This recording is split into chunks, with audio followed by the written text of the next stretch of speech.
So a very silly thing happened. Okay. Like today? No, this was, I think yesterday or 2 days ago. But I don't want to tell the story alone. So All right. hold on one second. Well, I don't know the story. It's okay. It's going to take just a second. This is Alistair Graves. Alistair, hey, you are currently... Oh, my God. As I live and breathe. You are currently called into the Third Channel podcast. PJ, how are you? Derek, hello. Hello. Hello. Alistair... What can I do for you? So I'm telling a story that you were a part of from a couple days ago, but I thought it would be Now, funny. we promised. We signed a lot of NDAs about that night. No. Different story. We can't even broach that subject. The snipers have their lasers trained on me.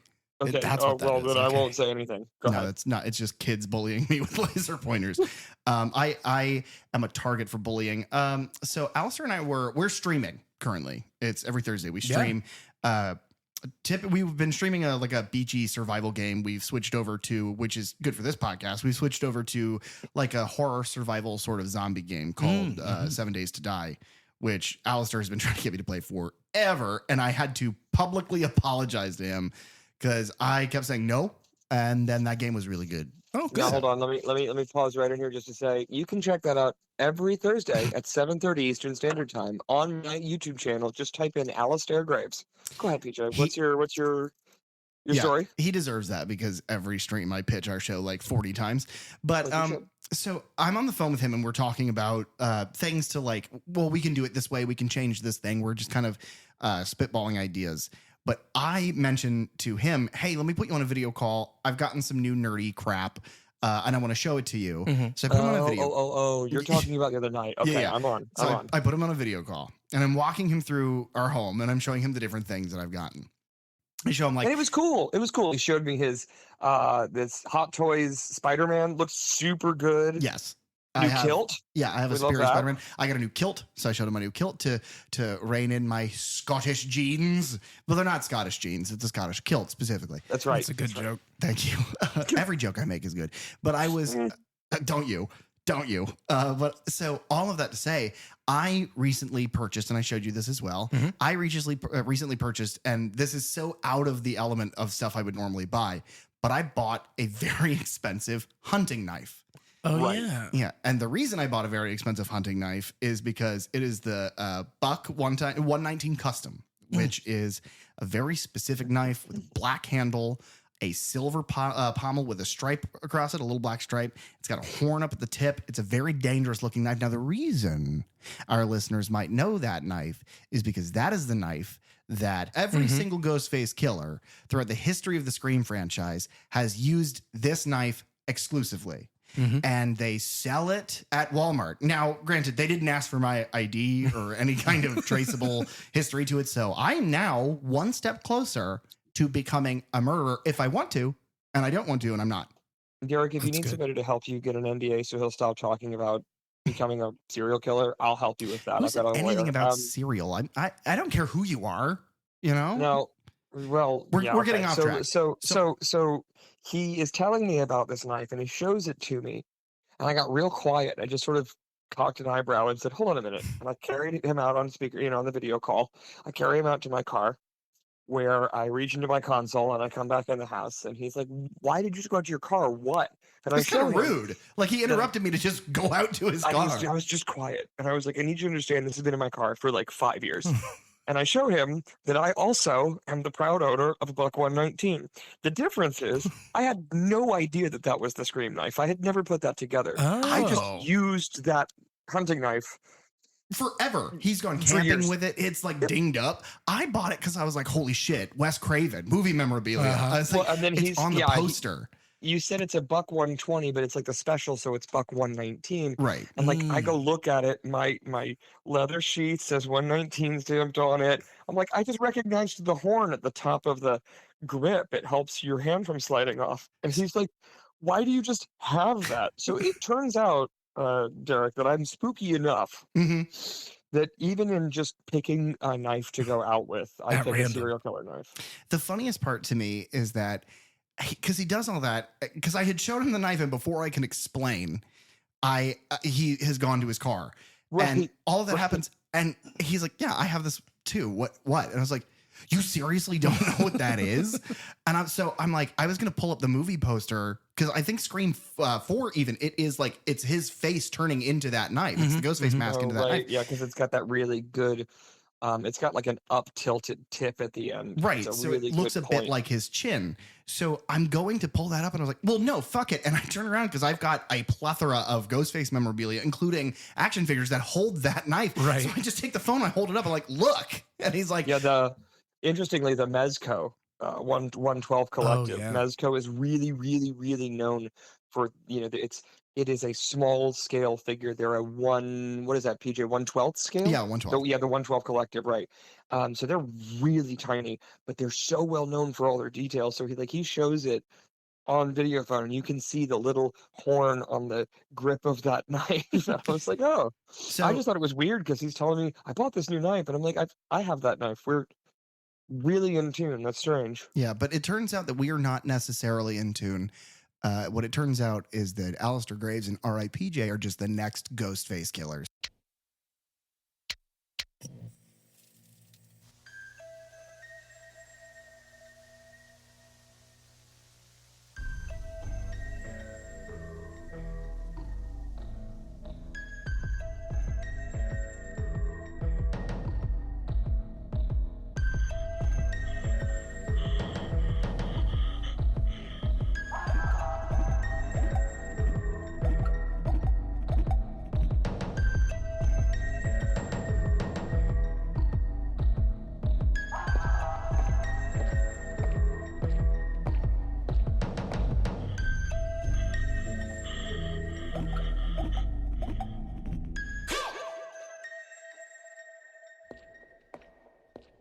Hello, happy Friday, and welcome to the Third Channel Podcast. Where we delve into the horror franchises you love from the perspectives of a lifelong horror fan. And a newbie to the genre, I'm PJ. And I'm Derek. And the only thing we're here to talk about today is motherfucking Friday the 13th. Normally I do a whole bit, but I'm just really excited for this one. Yeah, as you should be. Yeah, it's the biggest deal. No, I'd still say the biggest deal is Halloween, but this is, this is one that, we ran a poll, several for this.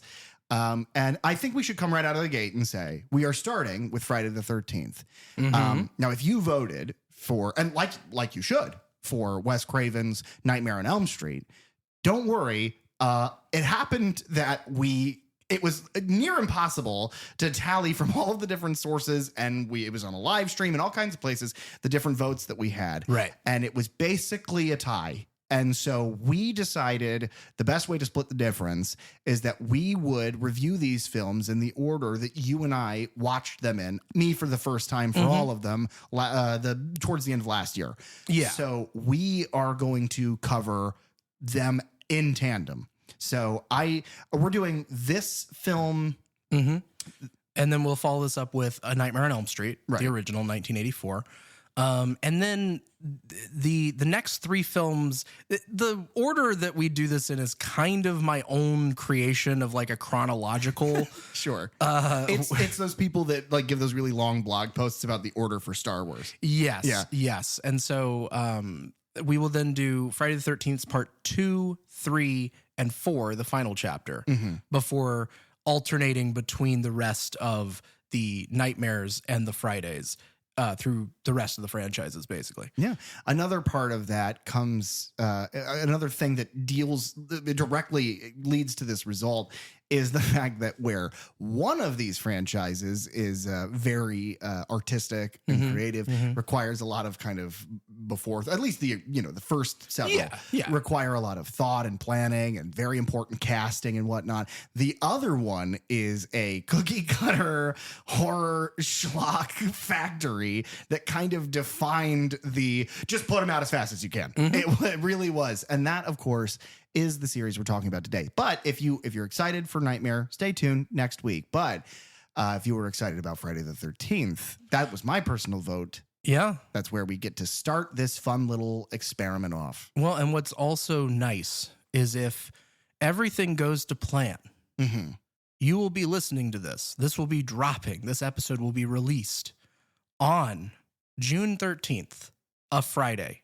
the 13th. Now, I'm not going to take even an ounce of credit for that. I'm going to give the credit entirely about that to, as Derek's planning out our schedule, because we have this little behind the scenes. We have this show planned out for franchises. We have some wiggle room with some of the like palate cleansers, but as far as the what we're watching franchise movies, Derek's kind of had this planned out for what, about a year? At least. Yeah. And so when he realized that 2025 has a Friday the 13th on June 13th, because for those of you who do not know, Friday the 13th, the original, takes place on June 13th. Which is then revealed at the end to be Jason's birthday. Correct. So happy birthday, Jason. Yeah. So sorry of all the things that happened to you. Sorry about your almost drowning. Sorry about your death by Corey Feldman. I'm getting way ahead. Yeah. And trust me, the music industry is currently suffering a death by Corey Feldman. Wow. Every joke I make is gas. Now, because it's terrible and it ruins a party. I don't have any housekeeping. No, I don't really have any housekeeping either. Aside from the obvious, like and subscribe, tell a neighbor, go outside, touch some grass, you fuck.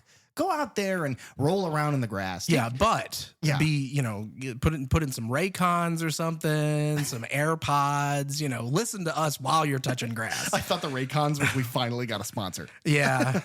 Put on some headphones, listen to Tubi.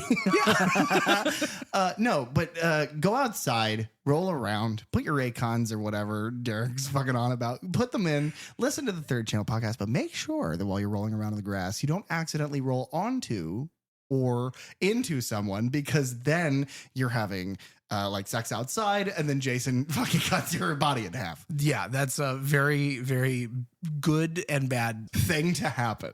Yes. What I will say is that I think in our Halloween Resurrection conversation, I mentioned that there is an allusion to Michael and his origin story and his sister, what happens to her and why. And what I said at the time was Michael saw his sister having sex and said, my sister is fucking, now I'm going to kill everyone for the rest of my life. I think that was my quote. Holy shit. Was that not Michael? That's Jason. Yes, it is. Jason is an abstinence only sex education class at the tip of a machete. But here's a brief spoiler for you guys. If you don't know, I'm going to blow your fucking mind. Friday the 13th, Jason Voorhees is in this movie combined for like 30 seconds. And it's all flashbacks and then a weird thing at the end.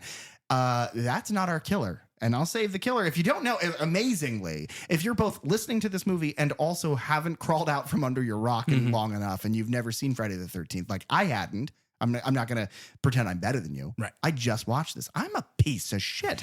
If you haven't seen it, that's not the killer. And that's a fun part of this movie. I think of all of these franchises, who the killer ends up being is probably, with this entry, my favorite part of the movie. Yeah, it is the thing that kind of sets it apart, especially. And it's interesting, like you said, if you have somehow made it through life and don't know that reveal, to then go into this thinking and knowing like, well, yeah, Jason is the killer from Friday the 13th. It's got to be him. Yeah.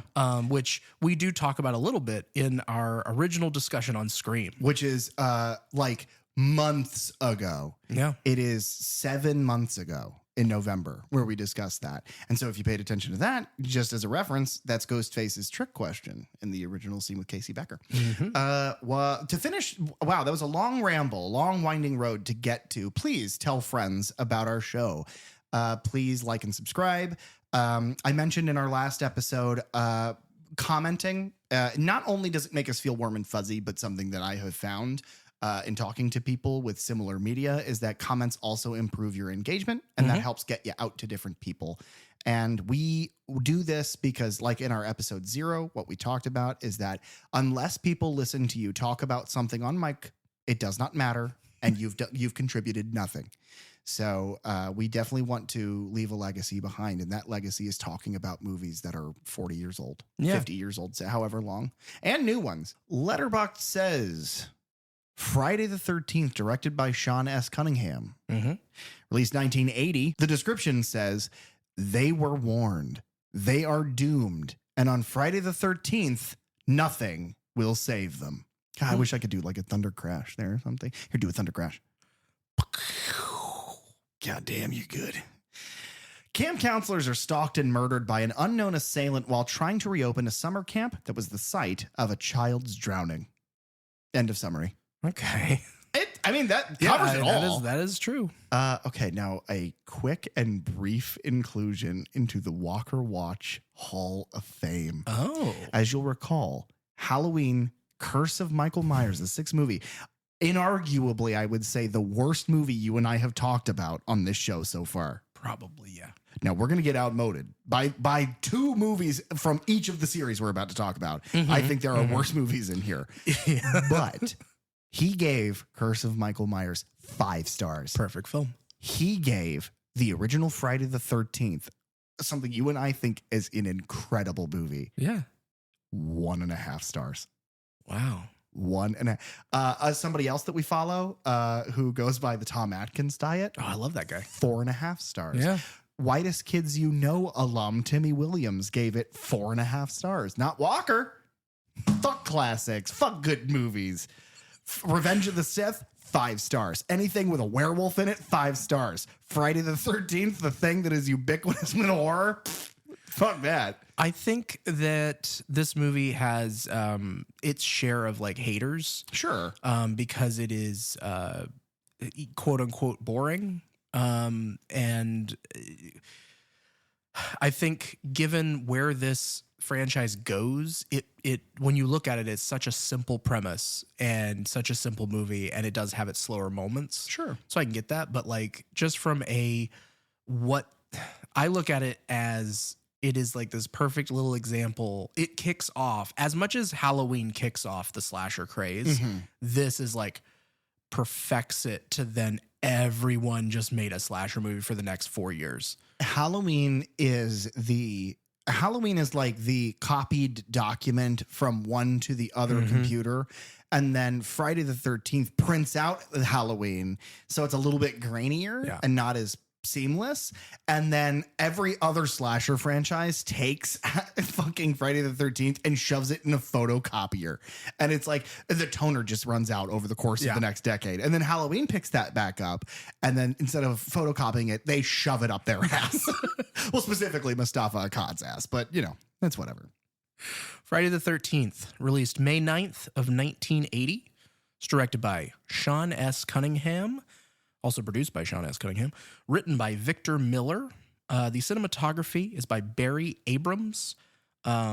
He worked with Sean S. Cunningham on a lot of his other movies. Here Come the Tigers, Manny's Orphans, A Stranger is Watching. And then he did a 80 sci-fi horror film called The Children. Basically, most of the people who worked on this movie all have worked with Sean S. Cunningham before. Yeah. And so those movies you're going to hear a lot of. Like, they all just kind of worked together for a while. Yeah, I don't think it's jumping too far ahead or taking any of the thunder away from the notes that you have to say. I think it's fairly well known that this movie was funded and rushed and created to be an answer to Halloween. So it was, you have this amount of time, this amount of money, and you need to do it now. And so it makes sense that, you know, you just use the people that you know, because you can't take the time to vet anybody better. Yes. And it's also Sean Cunningham, he wasn't originally a movie director. Right. He worked on like stage production on Broadway. Oh. And then we'll get into that in just a second. Yes. Our editor is Bill Frieda. He worked on The Speed Lovers, which is a action drama, like a car movie from 1968. Is that the one with Jason Statham? I don't believe so. I think this one, inspired that one, I'm sure. So the Jason Statham one is an homage. Yes. Gotcha. Yes. He also worked on Love in a Taxi, which is a 1980 drama romance. Agent on Ice, which is an 85 action drama. And Watchers, an 88 sci-fi horror starring Corey Haim. Oh. Who would later be in The Lost Boys, which is that vampire movie that I've still not watched. Scarred me as a child. One of these days, it'll be the strangest experience sitting down to watch a movie. Oh, no, I guess we've already done that with the Child's Play movies. There were movies that I had seen that you hadn't. Yeah. Okay. Every once in a while, we bump into one of those, which is interesting. The budget for this film, it's the start of a new franchise, so don't really have any point of reference here, I'll just tell you. Shot in the dark. Where does it compare to the original Halloween? Oh man, that The original 300. The original Halloween is estimated like what 300,000 is what we said. Yeah, it's a little higher than that. Okay, a little higher. Yeah, I'm gonna say $600,000. $550,000. Damn, ding, ding. I give that to myself. I give that to me as a win. I win. But the box office didn't come in quite as high as Halloween. the 70 million that Halloween Right. did. But still not a bad number coming off of that. Is it the same digits? No. Okay, so one digit less. What do you mean? Is it the same? Oh, I get what you mean now. Yes. Okay, 30 million. No, higher than that. Oh, 50 million. 59.8, so just shy of 60. I don't give that to me as a win. I failed. The director, Sean S. Cunningham, like I said, he had worked in Broadway before then finally going, I'm not making enough money in Broadway. What am I doing here? You know what's easy to do? I'm sure I could figure it out. Let me make a movie. Can I guess the genre of the movie? Like I guess the budget? Yeah, please do. Is it 69? He made porn. He did. Yeah. He made a couple movies. The first one called The Art of Marriage. And then that one's considered what's called a white coater. And that is basically in the like 70s, late 60s, early 70s, where these porno theaters were all over like New York and big cities like that. Yeah, it's where the guy in American Werewolf in London goes. Yeah. Yeah. They would make these movies where they were almost like mockumentaries because Okay. it would have a doctor in a white coat sitting behind a desk talking directly to the camera to the audience. And this one was called The Art of Marriage. And so what he was telling the audience is different sexual acts that they could do to have a good marriage.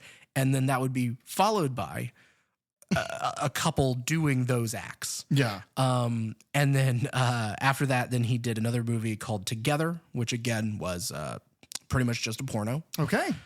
But in doing that, he met producer. He met his wife. Yes, And he they met. were together in The Art of Marriage. Yes, Yes. that's why he did it, really. Yeah, for love. But on Together, he met Wes Craven. Wow. Wes Craven, I believe, came on as a producer of that movie. Which then they decided, hey, well, what should we do next? Oh, let's make a horror movie. That's something that should be easy. We should be able to figure that out. Mm-hmm. And so Wes Craven then directed and Sean Cunningham produced Last House on the Left in 1972. And I got to tell you, when we get to that movie, Mhm. you'll understand why that's what these guys made after they made a bunch of dirty pornos. And then shortly after that, he makes this movie in 1980. And following that, the rest of his stuff, he had done, like between the two, he had done a couple other movies. One is called Here Come the Tigers, which was basically a Bad News Bears ripoff. Okay. And then another movie called Manny's Orphans, which is also a Bad News Bears ripoff if they were playing soccer instead of baseball. Okay. Then he does Friday the 13th. We have later on in 82, he does the thriller A Stranger is Watching. In 85, The New Kids. 89, he does a sci-fi horror film that takes place like on a submarine or underwater called Deep Star 6. 01, a thriller called XCU, Extreme Close Up. Awful title. All of these sound like movies that would exist in a movie. Yeah, Like they feel like that. like a movie TV guide that like Chandler is reading in Friends. Like that's Mhm. what all of these sound like. Yeah. None of them seem real. No. You have Terminal Invasion in 02, which is a sci-fi TV movie starring Bruce Campbell. Oh my God. So it's Bruce Campbell versus Army of Darkness on Friday the 13th. Yeah. He would then go on to be a producer on some later horror films in these franchises of Jason Goes to Hell, Jason X, Freddy vs. Jason, and the Friday the 13th remake and Last House on the Left remake. Writer Victor Miller He had worked on a few things before this, a movie called The Black Pearl from 1977. It was an adventure film. He wrote Manny's Orphans and Here Come the Tigers with Sean F. Cunningham, Strangers Watching. And then later he would do, in 2017, a psychological thriller directed by Tom Holland, who directed Child's Play. But that movie was called Rock, Paper, Scissors. But his main thing that he then did in the majority of his career is he would be a main writer for soap operas, including One Life to Live, All My Children, General Hospital, Guiding Light, Another World, and General Hospital. I think he did 2 or 3 seasons of General Hospital. Was your mom a soap opera? No, not really. My mom was. Yeah? Yeah, my mom. I distinctly remember General Hospital. Okay. Like, it was a big part of, like, because, you know, there was an age where I have like the memory and being able, the memory, Jesus, I can remember things from then. Right. And I distinctly remember not being old enough to start school yet, but my brother being in school. So I remember going with her to drop Alistair off at school and then coming home, and that's what she would turn on, was General Hospital. It's bizarre. Yeah. Come to find out, it was written by Victor Miller. Yeah. Producer Steve Miner is someone we have mentioned before, because he will go on to direct Friday the 13th parts 2 and 3. But we just spoke about him a couple weeks ago because he directed Halloween H2O. Yeah. At least it's a good one. He also worked on Manny's Orphans and Here Come the Tigers.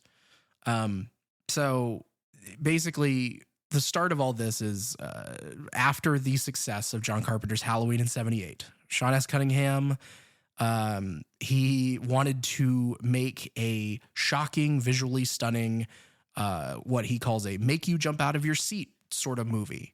And so Friday the 13th was that idea. Now, he pretty much just had the name Friday the 13th. Which I love the interview where he talks about coming up with it, because he's like, Halloween's a scary, and he does. I love Sean S. Cunningham, but he sounds like just the quality of his voice, he sounds like a sleazeball. He's super entertaining, and like at this point he's had a big career. He's done a lot, but he's just like, Halloween's a scary day. What's another scary day? Friday the 13th. Perfect, great title, pitch it. It's just like, okay, good. Which is wild, like how successful, like just that idea alone worked. Yeah. Because the original like screenplay was tentatively called A Long Night at Camp Blood. Yes. But then they started working on the redraft, and he was just like, no, let's just go with the title Friday the 13th. He rushed out to buy a full page ad in Variety magazine, I believe, and just using Friday the 13th as the title. And he had commissioned a New York advertising agency to develop like the logo, which is great. The logo looks great. Yeah. It's clean, just big block letters, Friday the 13th, but it's like smashing through like a pane of glass. It looks like the poster smashing through the marquee. Yeah. Yeah. And basically the ad just had that and said, you know, coming soon, the scariest movie you've ever seen. Scariest movie is gonna make you shit your pants. Yeah. But they used asterisks over the I, so they could put that in a newspaper. It's SH*T your A***. Shit your ass. And so they Victor Miller then started working on the screenplay after the fact. Yeah, after the ad comes out. And the ad kind of worked. It got people interested in financing the movie. Of like, oh well, what could this movie be? Yeah. Which is insane. But Victor Miller, he starts working on the screenplay in 1979. And basically he and Cunningham lived near each other in Connecticut. And so they had begun collaborating on earlier films. They had done, the other two like sports movies before this. And eventually, like Cunningham had just said, Halloween has made a lot of money. Let's rip it off. Yeah. Like that is the quote that Victor Miller gives all the time. Yeah. And he apparently wrote the rest of the script over the course of 2 weeks, which kind of explains why there's not much of a script. No. And everybody who worked on this film kind of talks about it the same way of like, there was ideas of certain beats, certain kills and things like that. But for dialogue and like what the kids are doing between kills, they just kind of made it up as they went, I think. What's funny is it kind of ends up being a summer camp for these people. Yes. I think, I mean, I think they very much had a good time on set because of that. Sure. I Well, don't until they lost money. Yeah, I don't think most of them were staying like at the camp itself. They were shooting in September at an actual Boy Scout camp that's still there today, and I know that the stunt performer and the special effects makeup artist Tom Savini and his partner, they actually apparently stayed in one of the cabins like the whole time. Now, this is a kind of monumental moment for our show because this is the first time that we get to discuss Tom Savini. Right. He hasn't worked on anything that we've discussed so far. For those of you who are unaware, Tom Savini is the Walt Disney of special effects horror makeup. He is the modern day Lon Chaney. Yeah, I mean, he really kind of reinvented the art and the craft of it. Yeah. He has a special effects makeup university now that you can take courses in and kind of learn the ropes. He is also the only reason, I firmly believe, he is the only reason, because this movie is good without him. But I think he is the reason this movie it became what it became. Yeah. Because I could talk about Tom Savini forever. I'm super happy we get to talk about some of his work. Yeah, for sure. They pulled him because they had just recently seen his work on George A. Romero's Dawn of the Dead. Before that, he has worked on a movie called Dead of Night, which came out in 1974, directed by Bob Clark. Okay. Director of Black Christmas. A Christmas Story. That too. He also worked on a lot of movies during the slasher boom of the early 80s. So the movie Maniac, Eyes of the Stranger, The Burning, The Prowler. Those all came out in 81. A movie called Alone in the Dark, which is from 1982 and starred Donald Pleasance. And then he worked with George A. Romero on a lot of things. Martin, which was a 1978 vampire movie, and then later he did Creepshow, Day of the Dead, and he worked with Tobe Hooper for Texas Chainsaw Massacre 2, and he would return to this franchise on Friday the 13th, the final chapter. And he said, "That's got to be it," and they were like, "We promise." Yeah, and definitely. That's why we stopped talking about it after 4 because there's no more. Yeah. That's the final chapter. They can't name it something like that and it not be the end. They're not going to be able to see me do this wink. There'll just be a little bit of silence. Am I right? He winked. I did. I promise, guys. Tom Savini also worked with a guy named Tasso N. Stravosky. And he was kind of Tom Savini's like business partner at the time. He was a stunt person and he worked on the effects as well. And so a lot of times what's funny is he does the physical performance of the killer before the big reveal at the end. So anytime you see like parts of the killer earlier in the movie, it's all Tasso. Also the opening scene with the truck driver taking Annie, the hitchhiker, they weren't in the truck together. Those actors, I don't think they were never in the truck at the same time. Tasso is like the one driving the truck, talking to Annie or opposite Annie during those scenes. So she's reacting off of him. Weird. Yeah. Okay. Neat. But he's also he was a stunt coordinator on Dawn of the Dead, Day of the Dead, Creepshow 2, and then later The Mask of Zorro and Pirates of the Caribbean, the first film. Oh, very cool. So I wonder what part he has. Like, I wonder what he's influenced in that first movie. Oh yeah, I don't know. It's got to be, obviously it's got to be skeletal pirate stuff and like maybe fight choreo. Yeah. God, that movie's so good. So good. What's funny is I was going to make a Pirates of the Caribbean joke earlier because you said Black Pearl. Should have. I should have. Then it would have been a callback. All comes back together. The casting for this film. So after they kind of got the idea of, the basic outline here. Yeah. And that they were going to get the best special effects guy in the business at the moment. Yeah. Yeah. Let's get some great actors. No, Cunningham admits he was not looking for great actors, which is so funny because I have heard him talk about the casting of this movie and that they really were just like, it's an all call to this like 6-block radius and whoever answers. Pretty much. But it's fucking amazing that one of the people that they got without meaning to or caring about it at all is one of the best job-in actors of all time. Yeah. And we'll get into that a little bit later. I'm biased because I fucking love the movie Footloose, but yeah. No, that's fair. So basically what Cunningham was looking for was anyone that was, quote, likable or who could appear as a responsible camp counselor. He wanted them to look good, like people who would appear in a Pepsi commercial. Sure. And that they could read dialogue somewhat well, and that they worked cheap. Those were his stipulations, I guess. So the role of Alice Hardy, who is our lead, that was actually set up as an open casting call, and more or less a publicity stunt to try and get a bunch of attention for the film. They originally wanted Sally Field for the role. Good luck. They realized that they couldn't afford the salary of a high profile actress like Sally Field at the time. She's fucking Superman's mom. Yeah, how are you gonna get her to do that? Yeah. Now, granted, that's a very long time from now, but they knew. They knew she was going places because she actually raised Superman. Yeah. That's what she was doing at the time. That's why she was too busy to take this role. Right. But they instead went with some unknowns. Adrian King earned an audition because Cunningham felt that she embodied the qualities of Alice. He was looking for someone who could behave very naturally, and she was able to show that to him easily in the audition. In interviews with her, she talks about how her scream was the thing that kind of finally, got her the part, she thinks. So what's funny is that reminds me of Halloween Resurrection, where our lead screams and shatters glasses. And they do fucking nothing with that. Yeah. I gotta stop talking about that goddamn movie. Just a waste. But after she was cast, then they looked to hire Laurie Bartram was hired to play Brenda, and then who you were alluding to, Kevin Bacon, Mark Nelson, and Janine Taylor.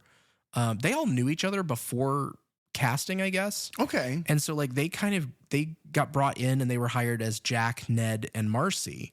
But they felt that basically because they knew each other and they already had that friendship and that camaraderie, that kind of helped them to get the part because they didn't have to act hard. I think it does help. And moreover, I think it helps the movie. I think it goes a long way because their dialogue, most of their dialogue is improvised, allegedly. And it sounds very like, sometimes improv can be a bit clunky. It can sound a little odd, but nothing sounds unbelievable here. Which is like just letting them kind of be themselves and act off of each other, play off each other is interesting because then you look back at Halloween, which this is, obviously ripping off, is like they specifically, John Carpenter wrote half of the script, basically all of the like Loomis sheriff bracket stuff. Right. And then Deborah Hill wrote all of the stuff with Laurie and the girls. Which makes sense. So that it sounds more realistic. Now, what I will say is, now I want to be very clear. I believe that a script is important. I think that scripted dialogue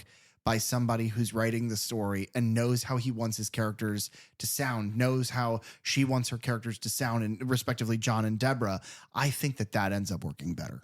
I think that not having, yes, I understand improvisation with, kind of filler like and like, and that very natural cadence of speaking. I understand that is more natural sounding. I get that, but that's not why we watch movies. Right. And it doesn't necessarily move a plot along. Yeah. So, another thing to mention here as we go over the casting, I think I'm going to get way ahead of this. Derek is going to refer to these characters probably by their names. I'm going to try to because I've written their names down so that we don't forget. Right. As you go over plot points, I'm sure you'll use their names. Yeah. I am not. I do not remember them. No matter how many times I watch this movie, I will never remember them. And guess what, guys? Now every Nightmare movie, I'm going to get the names right every time. But all of these movies, no fucking way. There's no way you can expect me to remember this many of the exact same looking person running around the exact same looking woods. That's unfair. I am the newbie. Do you understand?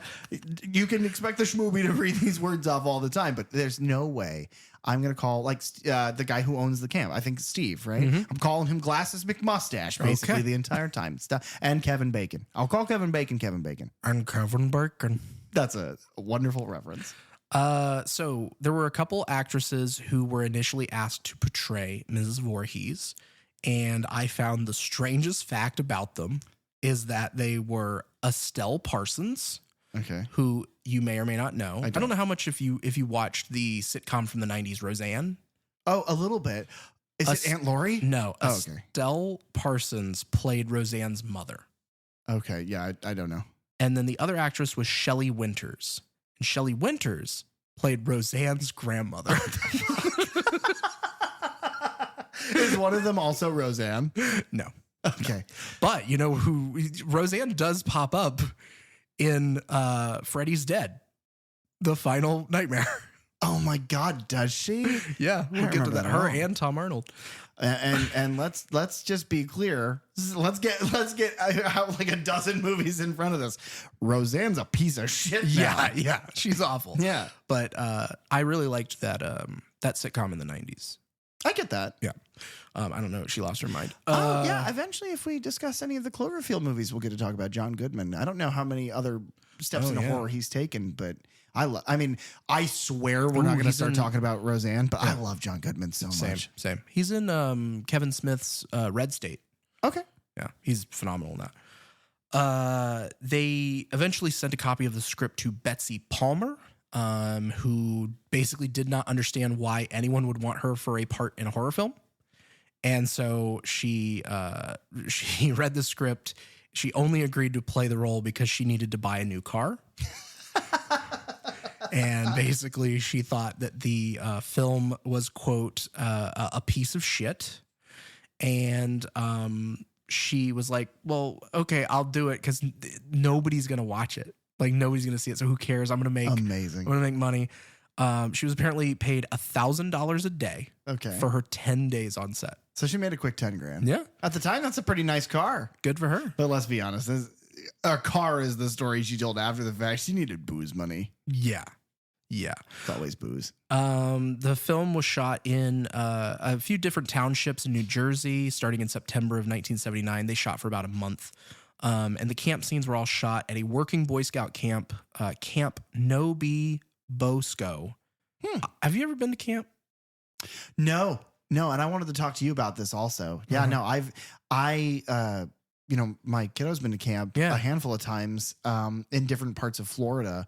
And I think about this movie every time. Tom Savini, he was obviously hired for his work on Dawn of the Dead. And his contributions, including crafting the effects for the axe wound to the face, the arrow penetrating the throat, and the decapitation by machete at the end of the film.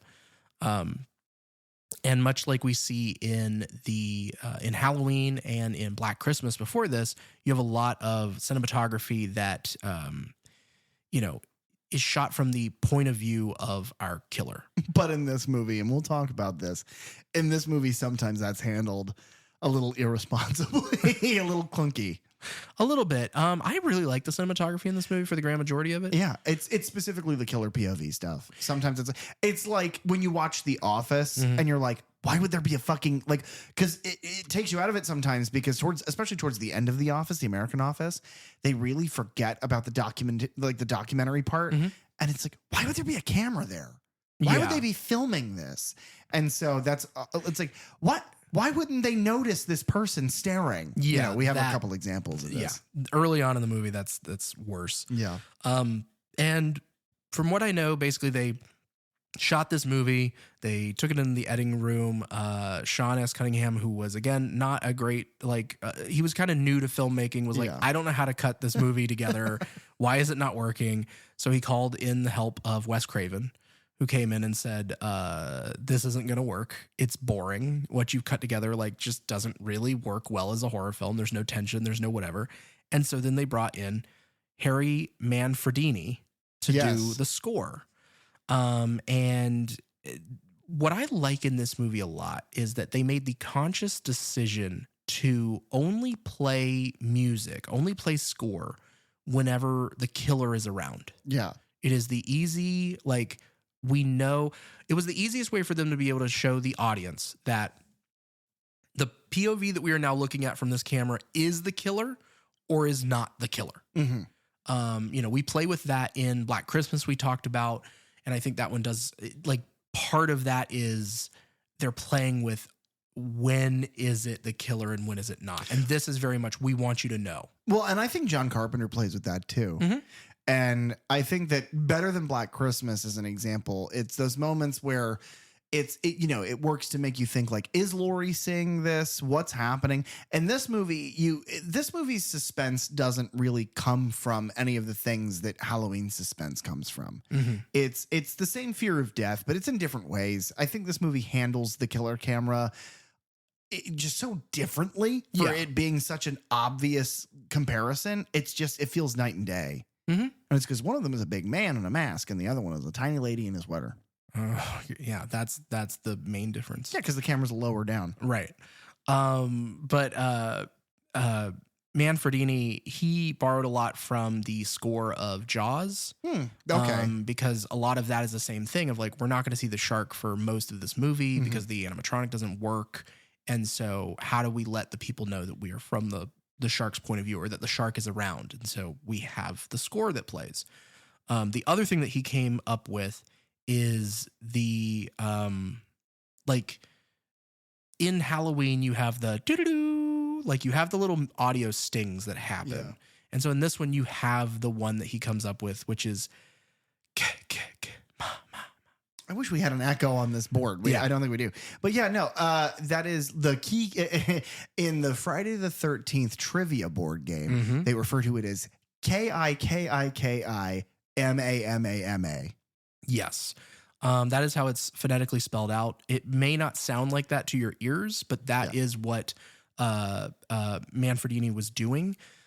Basically what he did is, because he was scoring this after the movie was completed, he watched through the end where Pamela Voorhees is then, having flashbacks to, she's basically having a moment where she's talking as Jason. It's like a dissociative identity disorder wherein he lives on as a personality within her mind. So we are at the end, but yeah, it is I think in reference, she takes the line, or he takes the line of killer mommy, killer. And so he took the k of kill and ma of mommy and just did that into a microphone with the reverb on, and that became the sting. And from what I understand, and I may be wrong, this may be, one of those things like a fact that you hear over and over and over again, but it's based on nothing. From what I understand, it's supposed to be indicative of her driving force, that in her mind's eye, her dead son is telling her to kill them all. And so every time she hears it, she kills another one of these kids. It's gonna storm. You can tear down that valley like a son of a gun. I've been afraid of storms ever since I was a little kid. No, really? Yeah, I've had this dream about 5 or 6 times where I'm in a thunderstorm. And it's raining really hard. It sounds like pebbles when it hits the ground. I can hear it. I try to block out the sound with my hands, only it doesn't work. It just keeps getting louder and louder. And then the rain turns to blood. And the blood washes away in little rivers. And then the sound stops. It's just a dream. Yeah, I know. I call it my shower dream. Hey, this is no dream. Come on, we're gonna get soaked. And soaked she got. Oh my God. Because guess what? Right after this, those teenagers have sex. And that sex leads them to get murdered. It's Friday the 13th, the whole series. Pretty much. It gets to a point, and I'm going to jump to the end of the whole series. The whole series? It gets to a point where they are making fun of the fact that these movies are about Jason doesn't like fuck. That in Jason X, they're like, oh, look, they're having premarital sex. Kill him, Jason, because that's what Jason does. Yeah, that's what he's good at. But the person who started that, I think he learned that from his mother. Yeah. The sex? Yeah. Oh, Jesus. Yeah. Okay. Two things are interesting about the opening of this movie. The first thing is typically movies at the time, specifically, movies from the late 60s into the 70s, it is that trope of like, oh yeah, the credits used to be before the blah, blah, blah, blah. But even into the 80s, like that's what you kind of expect. And Halloween does this thing where and by the way, I'm sorry, we're going to compare this movie to Halloween a million times because it quite literally is an answer to it. But they, Halloween does this really brilliant thing where they take a boring part of the film and they make it a bit interesting. They give it a visual, and John Carpenter has his font and the colors are popped, and it's nice. It looks nice. I enjoy the opening credits. I didn't even recall in this movie that there was a scene before the opening credits, to which I was rewatching it just for a lark to make sure, because I'm trying to remember the names of these fucking people. So I was rewatching it when you got home before we started recording this. And you were like, oh yeah, and you mentioned the scene in the very beginning. And I was like, very beginning? That starts with Alice. And you were like, no, there's like a flashback. And I was like, get the fuck out of here, because I'd totally forgotten, because there is something before the title. Yeah. Our opening sequence, because very much like in Halloween, we start with, the beginning of evil, the first kills, and the POV of our young Michael Myers. We start at Camp Crystal Lake in 1958, and the POV moving through a cabin of sleeping campers. This is Camp Crystal Lake actually open to the public, and it is a summer camp. Yeah, and there are counselors, and they're singing, songs around a fireplace, and two of them go off to make love in the loft of another cabin. Well, is it a cabin? It looks kind of like a work shed. That's a good reference. If you guys have seen our Evil Dead 2, you're gonna love that. I think it's just a cabin with a loft. But maybe it is more of a storage unit, because like she is throwing a bunch of there's like tarps and like sports equipment and stuff. It looks maybe you're right. It makes sense that they would go do math homework there. Yeah, because whenever eventually they're fooling around, and the POV comes up the stairs, and the guy's like, "Oh, we weren't doing nothing," and then gets stabbed. Yeah. And it's just a very quick kill between these campers are named Claudette and Barry, and the only reason I know that is because of the subtitles. Nice. But Barry gets stabbed in the stomach and collapses on some stuff. And then Claudette is fighting for her life, throwing, boxes of things. And they do this thing, and they do it, I think, twice in the movie, right here off the top and at the very end, where in her final moments, before we cut to the credits, the movie goes into slow motion. But they did not shoot it for slow motion originally. They didn't shoot it at a higher frame rate. So it gets very choppy. Yeah.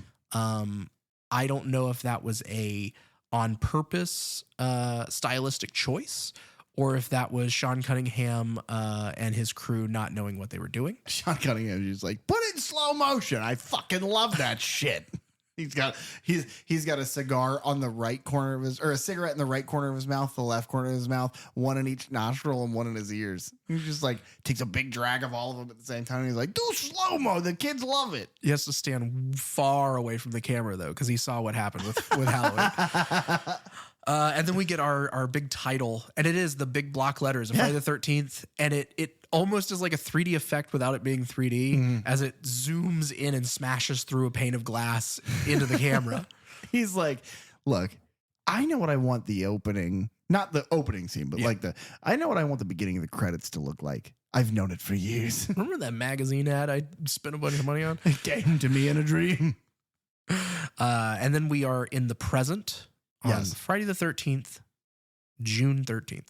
I'm so excited to talk about this moment right here, because I do the impression of Ralph all the time. Oh, yeah, you do. I've done it on this show a dozen times. I love doing this impression. So I'm excited for the bit with Ralph. Yes, we have our first, who ends up being kind of our first victim. Yeah. A backpacker named Annie. Annie, yeah. I called her Alice earlier. Whoops.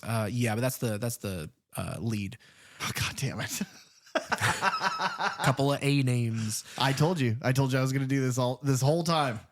She makes it into this little town and goes into she talks to a dog there for a second. It's kind of a cute moment. Yeah. And then she goes into this like a 5 and dime sort of like corner store where there's like a soda fountain, you know, whatever. We have absolutely zero reason to believe that this character will not be our lead. We have no reason to think that this isn't who the movie is about. Exactly.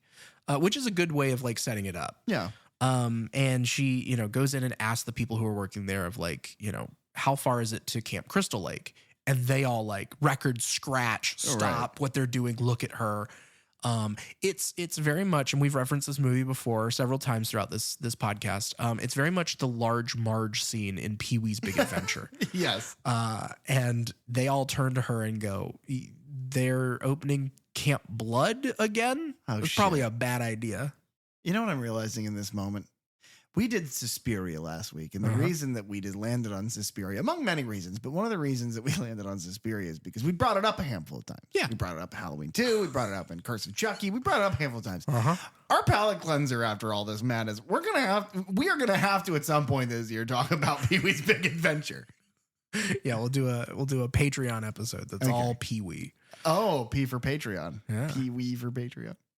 And basically, one of the guys in there, his name is Enos, I believe, and he is a truck driver. Yeah. And he's like, yeah, I'll take you. Yeah. And when they step back outside, that is where we are introduced to Crazy Ralph. Crazy Ralph, who says, now remember, I did a decent Loomis. He says, you're going to Camp Blood? There's a death curse. It's such a spot on. It's terrible. I don't know who it sounds like a cartoon character, but yeah. I don't know, you know, if he's doing an impression of anyone specifically. But it is a great character. Yes, it is so silly. They call him the Prophet of Doom. Prophet of Doom. Yeah. He is played by Walt Gorney. He was in a movie called Heavy Traffic in 1973, where he played a bum. And then he was in a movie called Cops and Robbers in 73 as well, where he played a wino. Oh my God, which is an alcoholic bum.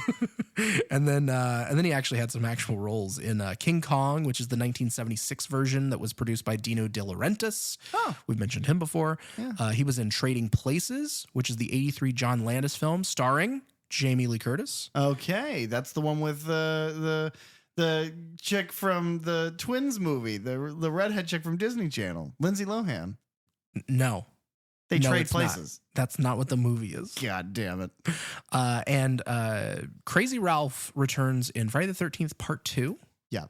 And then Walt Gorney returns in Friday the 13th Part 7, The New Blood, as the narrator.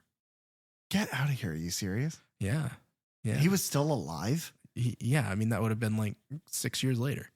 Yeah, but he's very old in this one. He obviously doesn't take care of himself. Oh my God. He lives in like a shack outside a gas station. Annie gets in with this truck driver, Enos. The only thing I want to say about him, he's played by Rex Everhart.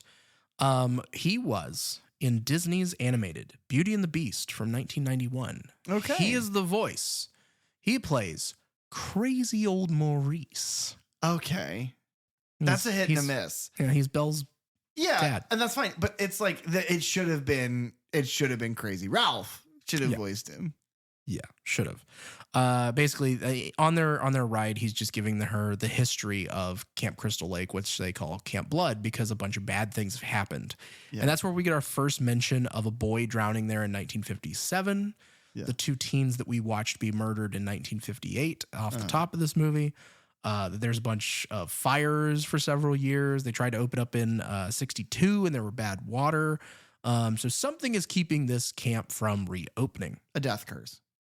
Quite literally. Yeah. It seems like there's a curse of death that hangs over it. It's good. It's all the performances. To be serious, all the performances are keyed in here. It's everybody. None of them are the best actor on the planet Earth, but they try and they convey decent, ominous, spooky things. And then I think it plays well off of Annie, who seems to be so chipper and she is so excited to be the cook for this camp. she is the kind of character that the Jada Pinkett Smith character in Scream 2 would be just screaming at the entire time. Yes. Like, look at what is happening. Look at what they're saying. Pay attention, because she just doesn't seem to care. Everybody in this town is horrified at the prospect of this camp opening back up. And she's like, I'm going to go make them hot dogs. And it's like, no, you bright-eyed, bushy-tailed bitch. You have a life to live. Don't go get murdered. Yeah. She got that role apparently. She's played by Robbie Morgan, and she had been in What's the Matter with Helen, which was a 71 thriller, and then she did a lot of TV work after this. But she got the job basically because she showed that she could do like cartwheels and tumbles and things like that, which then comes in handy later on because she has to jump out of that the moving Jeep. And just kind of her personality, I think Cunningham was just like, you're a camp counselor. You're perfect for this. Like, so she gets dropped off at like a crossroads close to the camp, but not all the way there. And then we meet our other three main people here, our actual like three main people who's not the lead, which are Ned, played by Mark Nelson. He was in The Chosen, which is a drama in 81, Bloodhounds of Broadway, which is a comedy film, and a movie called The First Wives Club in 96. Marcy is played by Janine Taylor. She was in The Edge of Night, 2 episodes. That's a soap opera. And then she was in The Royal Romance of Charles and Diana, which is an 82 TV drama. And then she does a lot of like stage work, like theatrical stuff. And then Jack, her boyfriend, played by Kevin Bacon. He is Kevin Bacon's in a lot of stuff that I love. He is in Tremors, which is a movie that I saw a very long time ago. I love Tremors. I do love Tremors. What's funny is that like for the longest time I was like, oh yeah, the guy from Tremors. He'd be like, Kevin Bacon? Like, yeah. But he's also famously he's in the movie Footloose, which is I think my favorite movie musical of all time. I love Footloose. Good. A lot of people say that this is like his first movie that he's ever done. He technically he acted in like 3 or 4 things before this. He was actually in Animal House, the John Landis film. Okay. He's one of the, I think he's on the like the villainous frat side of things. But like this is the first time that he's got like dedicated speaking lines and is like he's not an extra or like extra adjacent. He is a lead. Yeah, this is kind of it's his earliest like breakout stuff. He's done a lot of like supernatural horror sci-fi stuff as well. He was in Flatliners, Stir of Echoes, Paul Verhoeven's Hollow Man, which is basically an Invisible Man like modern telling. He was in The Darkness, You Should Have Left, and then recently he was in a slasher film called They/Them. Yes. And he was in Ty West's Maxine, which is the third part of the Pearl Maxine trilogy. Yeah, them. I know They/Them because it was the trailer played that all of the last season of Horror Nights. It's every single line that you were in. They played that trailer, which is great for me because I would gladly slurp Kevin Bacon. So just seeing his face, his beautifully aging face, it's like him and Timothy Olyphant. We've talked about both of them in this podcast. It's and John Carpenter. I don't care how much of a ghoul he looks. I love him for his mind. Wow. Not his shriveled balls. They arrive, our trio here arrive at Camp Crystal Lake, which was established in 1935, apparently, according to the sign. Damn. They meet Steve Christie. Yes. Steve, you referenced before. Glasses McMustache. Right. Played by Peter Brower, who basically did a bunch of work on soap operas. Yeah, that tracks. Because what I was going to say about Glasses McMustache is that he is a bad actor. His performance is bad. He apparently got that role. I believe he's the one who was he was the romantic partner to Cunningham's assistant. And so she was like, I will quit if you don't hire my boyfriend. That sounds perfectly accurate. I was going to say either that or like, because in the his character in the story of the movie, his family owns the land that this camp is on. And so for money, he is now opening the camp again. And it was like, maybe in real life, he also owned the land and was like, yeah, you guys can shoot here, but you got to put me in your fucking movie. He's fucking terrible. Yeah. He's not, okay, no, he's not terrible, but he's bad. His performance is very flat and there's nothing memorable about him except his physical appearance. Hence, glasses make mustache. Of all of these characters, they're all harmless. They're all fine. My least favorite character is Ned. Yes. He is obnoxious, and I'm happy that he is kind of gone from the movie as quickly as he is. Yes, he is pretty quickly there. I have an interesting note, I think, on Ned here in a bit. Our lead of Alice is also introduced here. She's played by Adrienne King. She was uncredited as a dancer in Saturday Night Fever and Hair, which were like musicals or like musical adjacent films. Sure. And then she does make a return in part 2. And later on, she's in a movie in 2012, a horror film called The Butterfly Room, which also stars PJ Souls from Halloween. Okay. Heather Langenkamp. What the fuck? From A Nightmare on Elm Street. Erica Learshin, who was in the Texas Chainsaw Massacre remake in 2003. Camille Keaton, who's from I Spit on Your Grave. So it's one of these like more modern horror movies where they were just like, hey, were you in a horror movie in like the 70s or 80s and you want to come be a bit player in this? You're hired. Like fucking Hatchet. Yeah. Yeah. And she's done a couple other things, but honestly, she didn't do more because of what happened to her after this movie. And I think we'll probably go into more of that with Friday the 13th Part 2. So let that be a teaser, if you will. Tune in next week. But her main thing that she's done outside of the little bit of acting that she's done is she was an ADR loop artist, I guess. She would do ADR lines for a lot of movies over the years. I wonder if she did anything in Suspiria. I doubt it. Okay. Just because of when that movie came out. Just logistically. So Alice and Steve are like fixing the gutters on this cabin, and there's like this moment between them where obviously something romantic had been going on that has now ended because he's kind of like, well, you know, just give me the week, give me another shot here, like just hang out, we'll get the camp started, and then if you're not happy, you can leave or whatever. I like Adrienne King a lot in this role. Yeah. I think like we said before, the reason they hired her in the first place, the reason she got cast is because I think she does a really good job of being natural, just seeming like a very realistic person.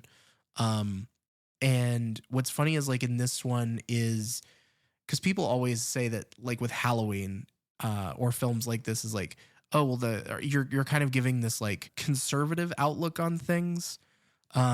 Meaning like if you have sex, if you do drugs, if you know, whatever, those are the people that the killer then goes after. Yeah. Like and hedonism is like attracts death. Yeah. And so in this movie, it's a lot of people have pointed out that like, even with our main actress, it's like, she's shown like drinking alcohol, smoking weed, playing, you know, this, like they play strip Monopoly later on. Like she takes part in all of these things. I think she's the one that delivers the line when they're doing, and I might be totally wrong, but when they are playing strip Monopoly, I think she mentions like, oh, you should see if they left any of that grass. Yeah. Like, yeah. Yeah. She and Brenda go back and forth about that, but it's like, so it doesn't fall exactly under those quote unquote rules that people have for slashers, even though this is one of the key examples of what a slasher movie is. If not the, yeah. And then it's also, I mean, once the reveal happens of who the actual killer is, it's just like, well, yeah, we're not built off the same, like the idea of the slasher a lot of times is that it's, you know, it's a male killer who is penetrating these young women with a weapon of some kind. Right. It's, you know, it's a sexual act as much as it is a violent act. But this movie turns it on its head. A bit, yeah. It's not that the killer is being sexual. It is that the killer is killing due to sexuality. Right. It is a serial killer where the MO is sexual promiscuity kind of targets that person. Yeah. We get some more POV shots of our killer because we hear the sounds, the sound effects and the musical score sting, watching Alice from the woods. This is where we get one of those moments. Oh, it's bad. Because Alice goes down by the lake to talk to Bill. Bill is played by Harry Crosby, who is the 5th son of Bing Crosby. Seriously? Yes. Wow. We're also introduced to Brenda, who was played by Laurie Bartram. She was in The House of Seven Corpses, which I have to assume is a prequel from 1973 to House of 1,000 Corpses. Yeah, of course. We're finding out a lot about prequels and sequels in this. Yeah. And then she was in a soap opera for like 84 episodes called Another World. Those are the last two campers that we're kind of introduced to. But after Alice talks to Bill, who's painting down by the lake, she like goes back up to the cabins and she walks just like head in the sky, like not paying attention to anything around her, because no further than I am currently sitting from you across this table. We sit across a standard sized dining room table. There is a tree between them, and that is all that it is. But it's not like, okay, like in our backyard, we have a very large, what is called a grandfather oak. It is a very old, very large, very wide tree. And I could go out and I could stand behind that tree and you would not be able to see me. It's not like this. It's like the thickness of a pine tree. Yeah. It's like thin as shit. And it's like the camera is standing there watching her walk past the tree, and then it like kind of adjusts. But like the other thing is that Pamela Voorhees is like, through context of shots where you can kind of see her arms, and then at the end where you see her full body, she's either wearing a bright blue fucking sweater or like a bright brown and orange plaid shirt. It's like, and also it's a human woman. How would you not see her behind a tree that is thinner than a human? You are realistically, you are 5 feet away from her. Yeah. If she steps on a leaf, if she goes anything, it doesn't matter. And that's what I mean by we have some like liberal use of the killer cam, because it's like, well, that's irresponsible. You can't say that that's the killer because there's no way that she would notice, but it has to be. And I go back and forth on that with that shot specifically, because it's like, it has to be, because it's the way that the camera kind of ducks behind for a second and then back out the other side. It reflects a character. Yeah. It reflects choices being made. So it's got to be. I don't know. It's so bizarre. It is ridiculous.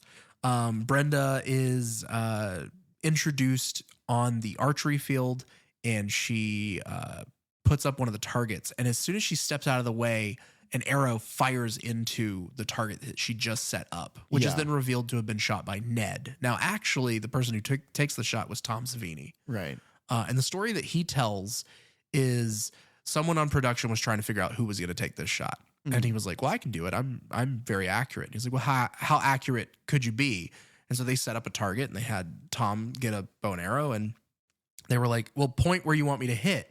And he points, whoever this guy is, and Tom shoots just next to his finger. Like, doesn't allow him to point and then move his hand back. Just boom. And it scared him. But then he was like, well, I mean, I guess if you're that accurate, yeah. That's awesome. They'd say that Tom Savini always shoots and he never misses. That's true. He just keeps up the dubs, bro. He's amazing.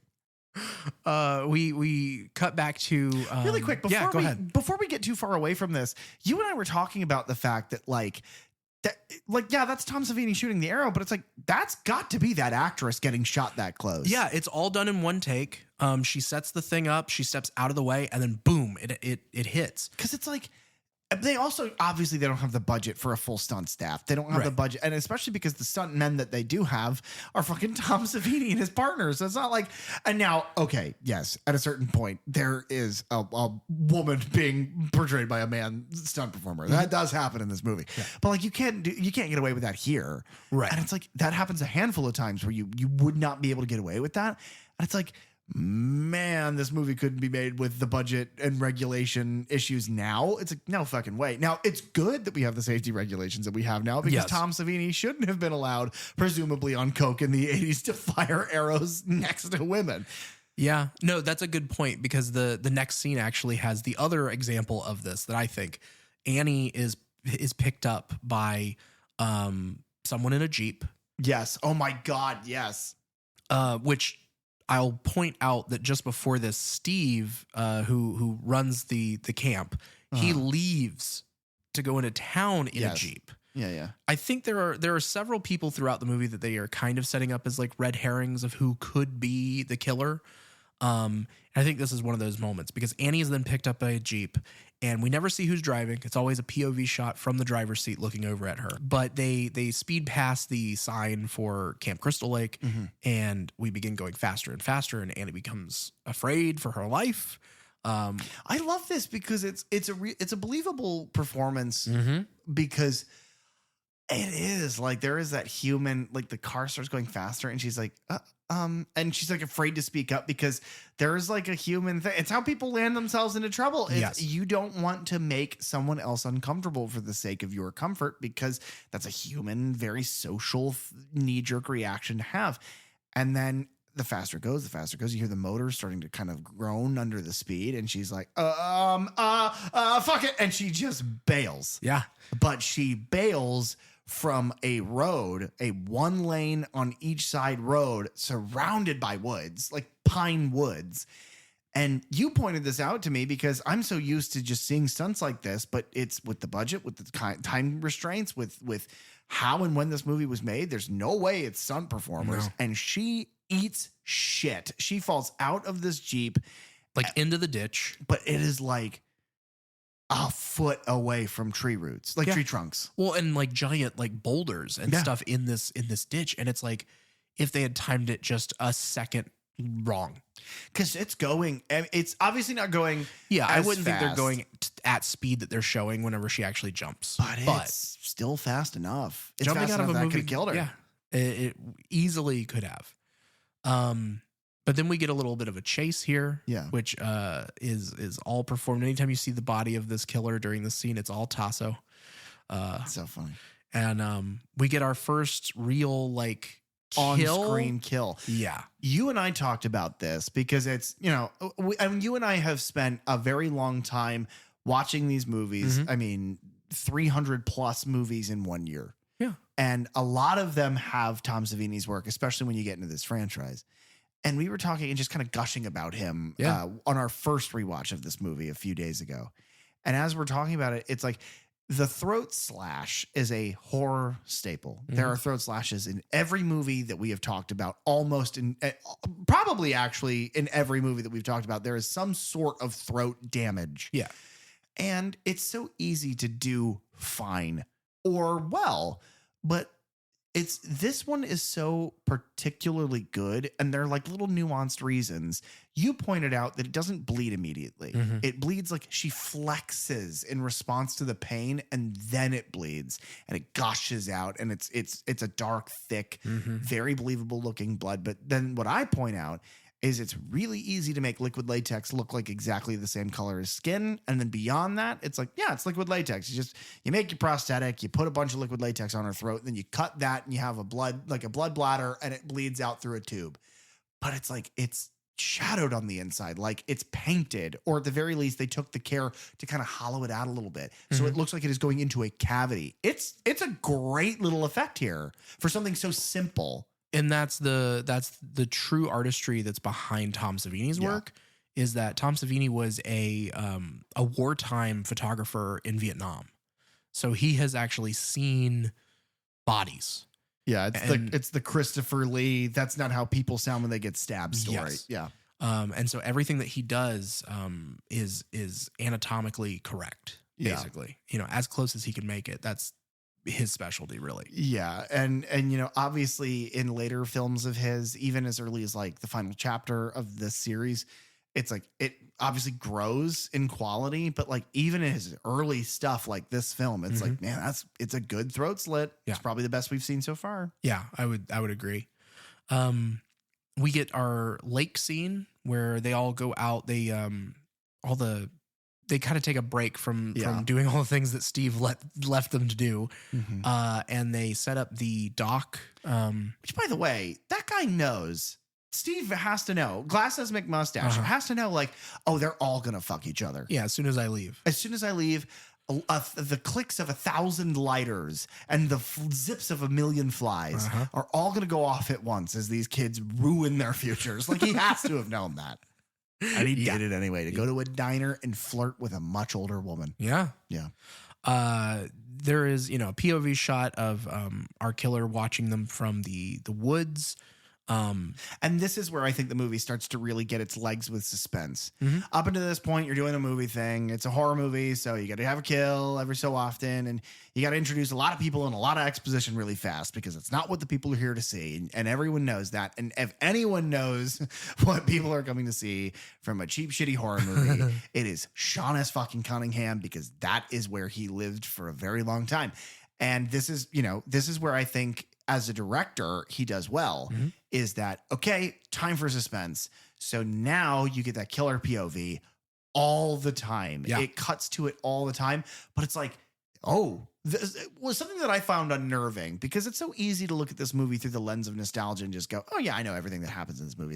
It's not a big deal. It's a classic, whatever. Same thing with Halloween. When we were talking about that movie with Bug, I think I even mentioned it, and if I didn't, I should have, that it's easy to go, I know the beats of this movie enough that I don't think about them in practice, but like, it is broad daylight. Those are kids, and there is someone watching them, planning to kill them, and we are that person in that moment. That's chilling. Yeah. It's creepy. It builds a suspense naturally, and I like that. Yeah, and we get a little moment there where Marcy, I believe, like looks off across the lake, and Brenda's like, what's going on? What are you noticing? Yeah. And she's like, I don't know, I thought I saw something. And so it's just like that there's a person, because everybody has those moments where you think you catch something out of the corner of your eye or at a distance, and you're like, well, no, I must have imagined that. I don't see anything now. Yeah. But what if you weren't? We posted on our Instagram a while ago my collection of John Carpenter movie props, specifically Halloween. But I have that Trick or Treat Studios Michael Myers mask. Yeah. The amount of times at night that I've had to come out to like a snack or to check on my dog or to do whatever, and I come out into the house and it's just there shadowed in the dark. And it's like seeing things like a human face in the shadow. It's like, yeah, it fucks with you. And so without seeing, it's a good reversal, because you're not seeing the face, you're seeing someone see a face in the dark and you relate to that. Absolutely. This is where what you were kind of talking about with Ned being awful and annoying. Because they're all swimming, having a good time, and they're like, okay, let's go back to work, guys, seriously. And Ned then begins calling for help. They all dive in to help him. They pull him out of the water. Yeah, I mean, they go all out. Oh, and I have a pin here. I don't know. I don't know whose decision this was, or if it was just like, oh, I'll do this thing. He's pretending to drown. They get all this stuff, and they're bringing him towards the dock. And right as he's about to get pulled into the dock, somebody grabs a life ring and they're like, here, use this. And they toss it in. But he's like, he is touching the dock when they've thrown it in the water. It's like, why did you need to do that? It's an odd shot, because the way that it is like the camera person is standing on the dock with them. And so Alice tosses the ring out to them, but it's like she just kind of sets it in the water, because as that happens, the camera's pulling back, and then it's revealed that they're at the dock. Right. And so it's like, well, okay, we didn't need that. I don't really think we needed the canoe. I think that was overkill. But hey, we think somebody's drowning. Maybe that's what they're trained to go do. But then they pull Ned out of the water, and they shouldn't have. No, they really shouldn't have. Brenda gives him mouth to mouth, and it's a joke. He pulls the same trick that they do in, is it The Sandlot? I think so, yeah. Now, what I'll say is Ned, in a lot of ways, is kind of believed to have given the birth to the practical Joker victim in these slasher movies. The Fool. Yes. As Cabin in the Woods would go on to define. Because there's not really an equivalent to him in Halloween. It's like the closest thing is like Bob's kind of a goofball, but Bob's also the only man. Yes. So like that we see. It's and hard so to it's define. like, I was more, when we were watching it, this week, I was trying to make those connections of like, okay, well, you have Jack and Marcy are kind of your Bob and Linda. Which would then make, if Alice is our Lori, then Brenda is our Annie. Okay. Yeah. But there isn't an equivalent for Ned. And so that is, it's the start of that. The equivalent of Ned is the dog Michael eats. Yeah. He's awful. He is, yeah. He's annoying. He's the third wheel of Jack and Marcy. And they're longtime friends, you can tell. And he is like attention starved and wants a girlfriend or wants somebody that he can, fool around with at this camp. And pretty much, there's Alice and there's Brenda, and he takes to Brenda very quickly. But she doesn't seem to be interested. And why would she? Especially after this prank. Like, I don't Yeah. know why that's the thing that you think is going to get them to fawn over you is like, I think there's SpongeBob said it best. Oh, I'm so excited. You know, whenever he ripped his pants, everybody thought that was hilarious, but pretending to drown, 0 laughs. That is so goddamn funny. That song has been in my head since we were talking about him pretending to drown.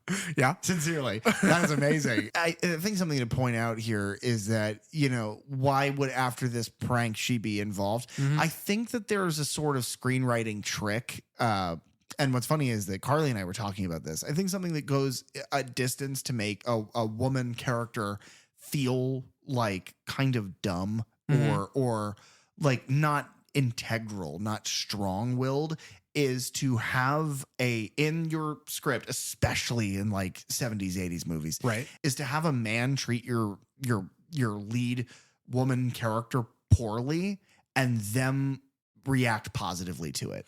Yeah.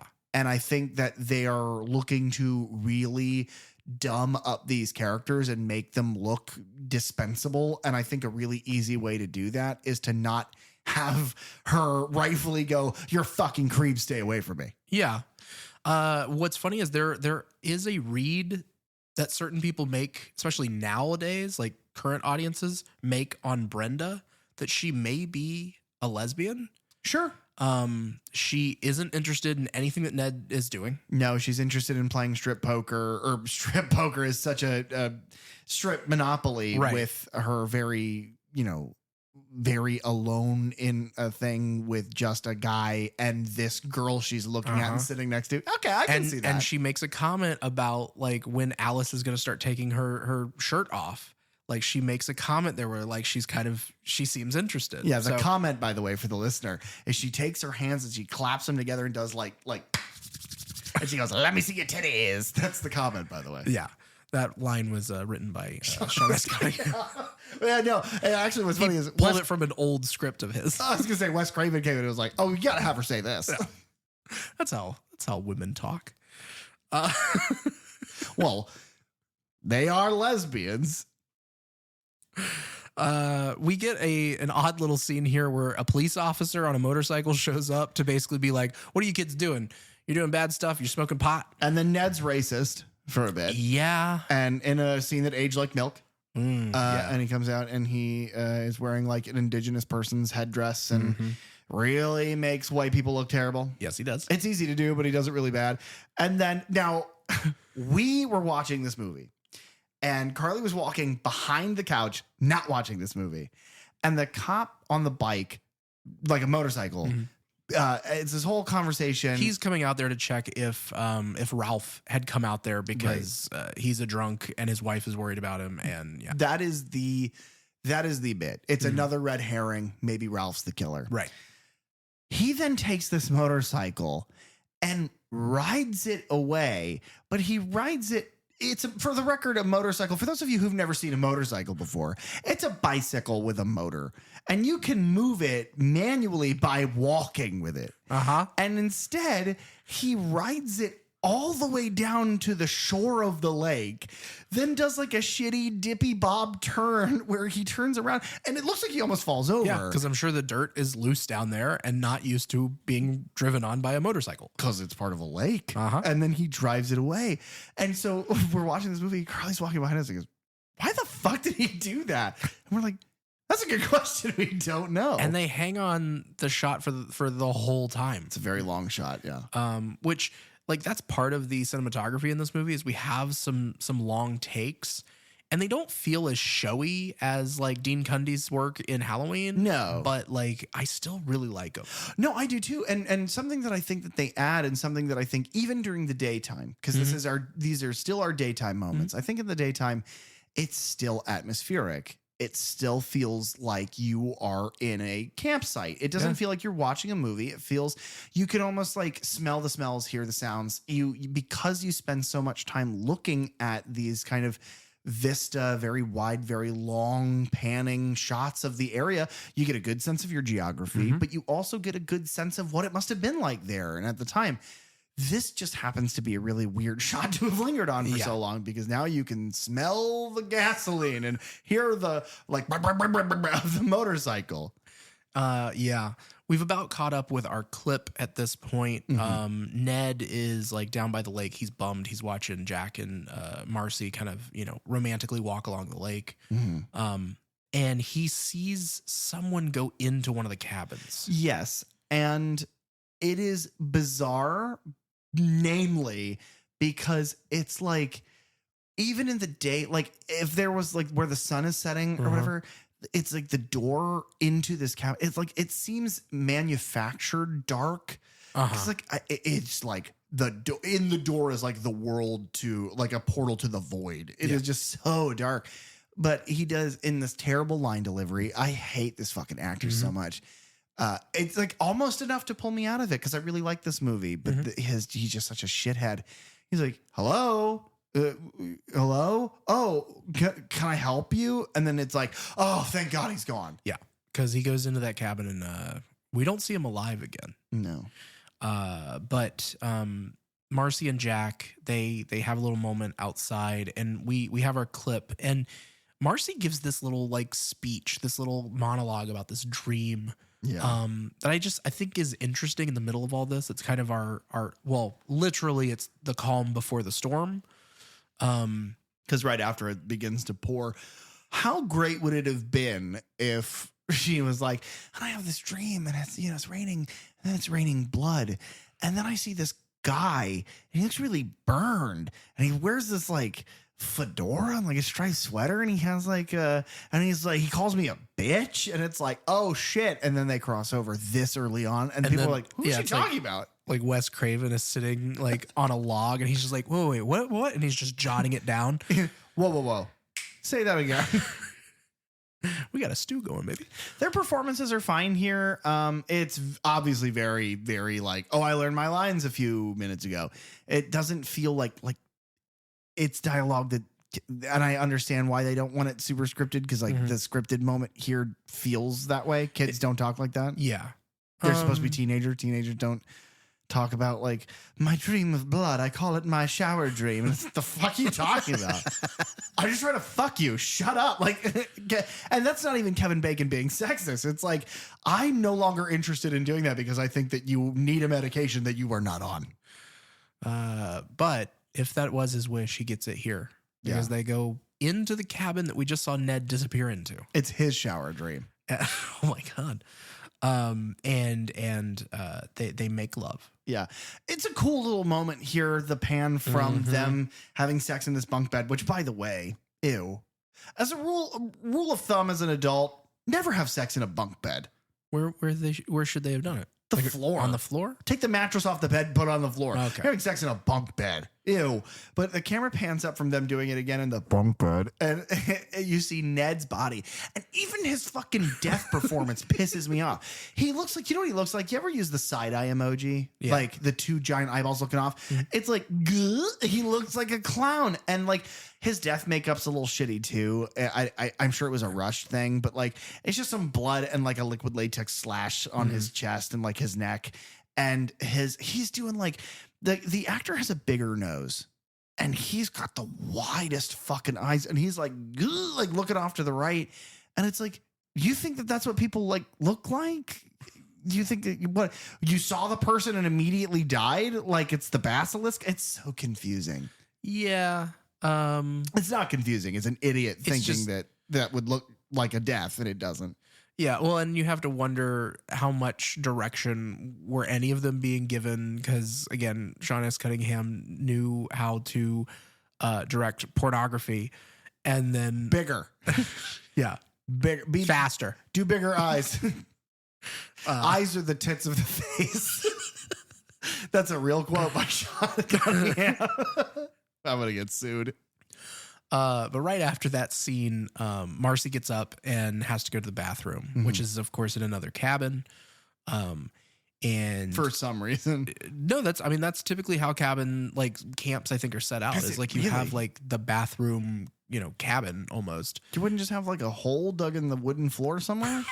No, where you poop into the hole and the snakes come inside that way? No. That sounds awful. That is a very different camping experience from what I had. But it leaves Jack there alone. This is remarkable. Yes. This is the most famous thing from this movie. It's one of the more famous things of Tom Savini and Kevin Bacon's career. Yeah. Almost seamlessly. Now, I noticed this tonight.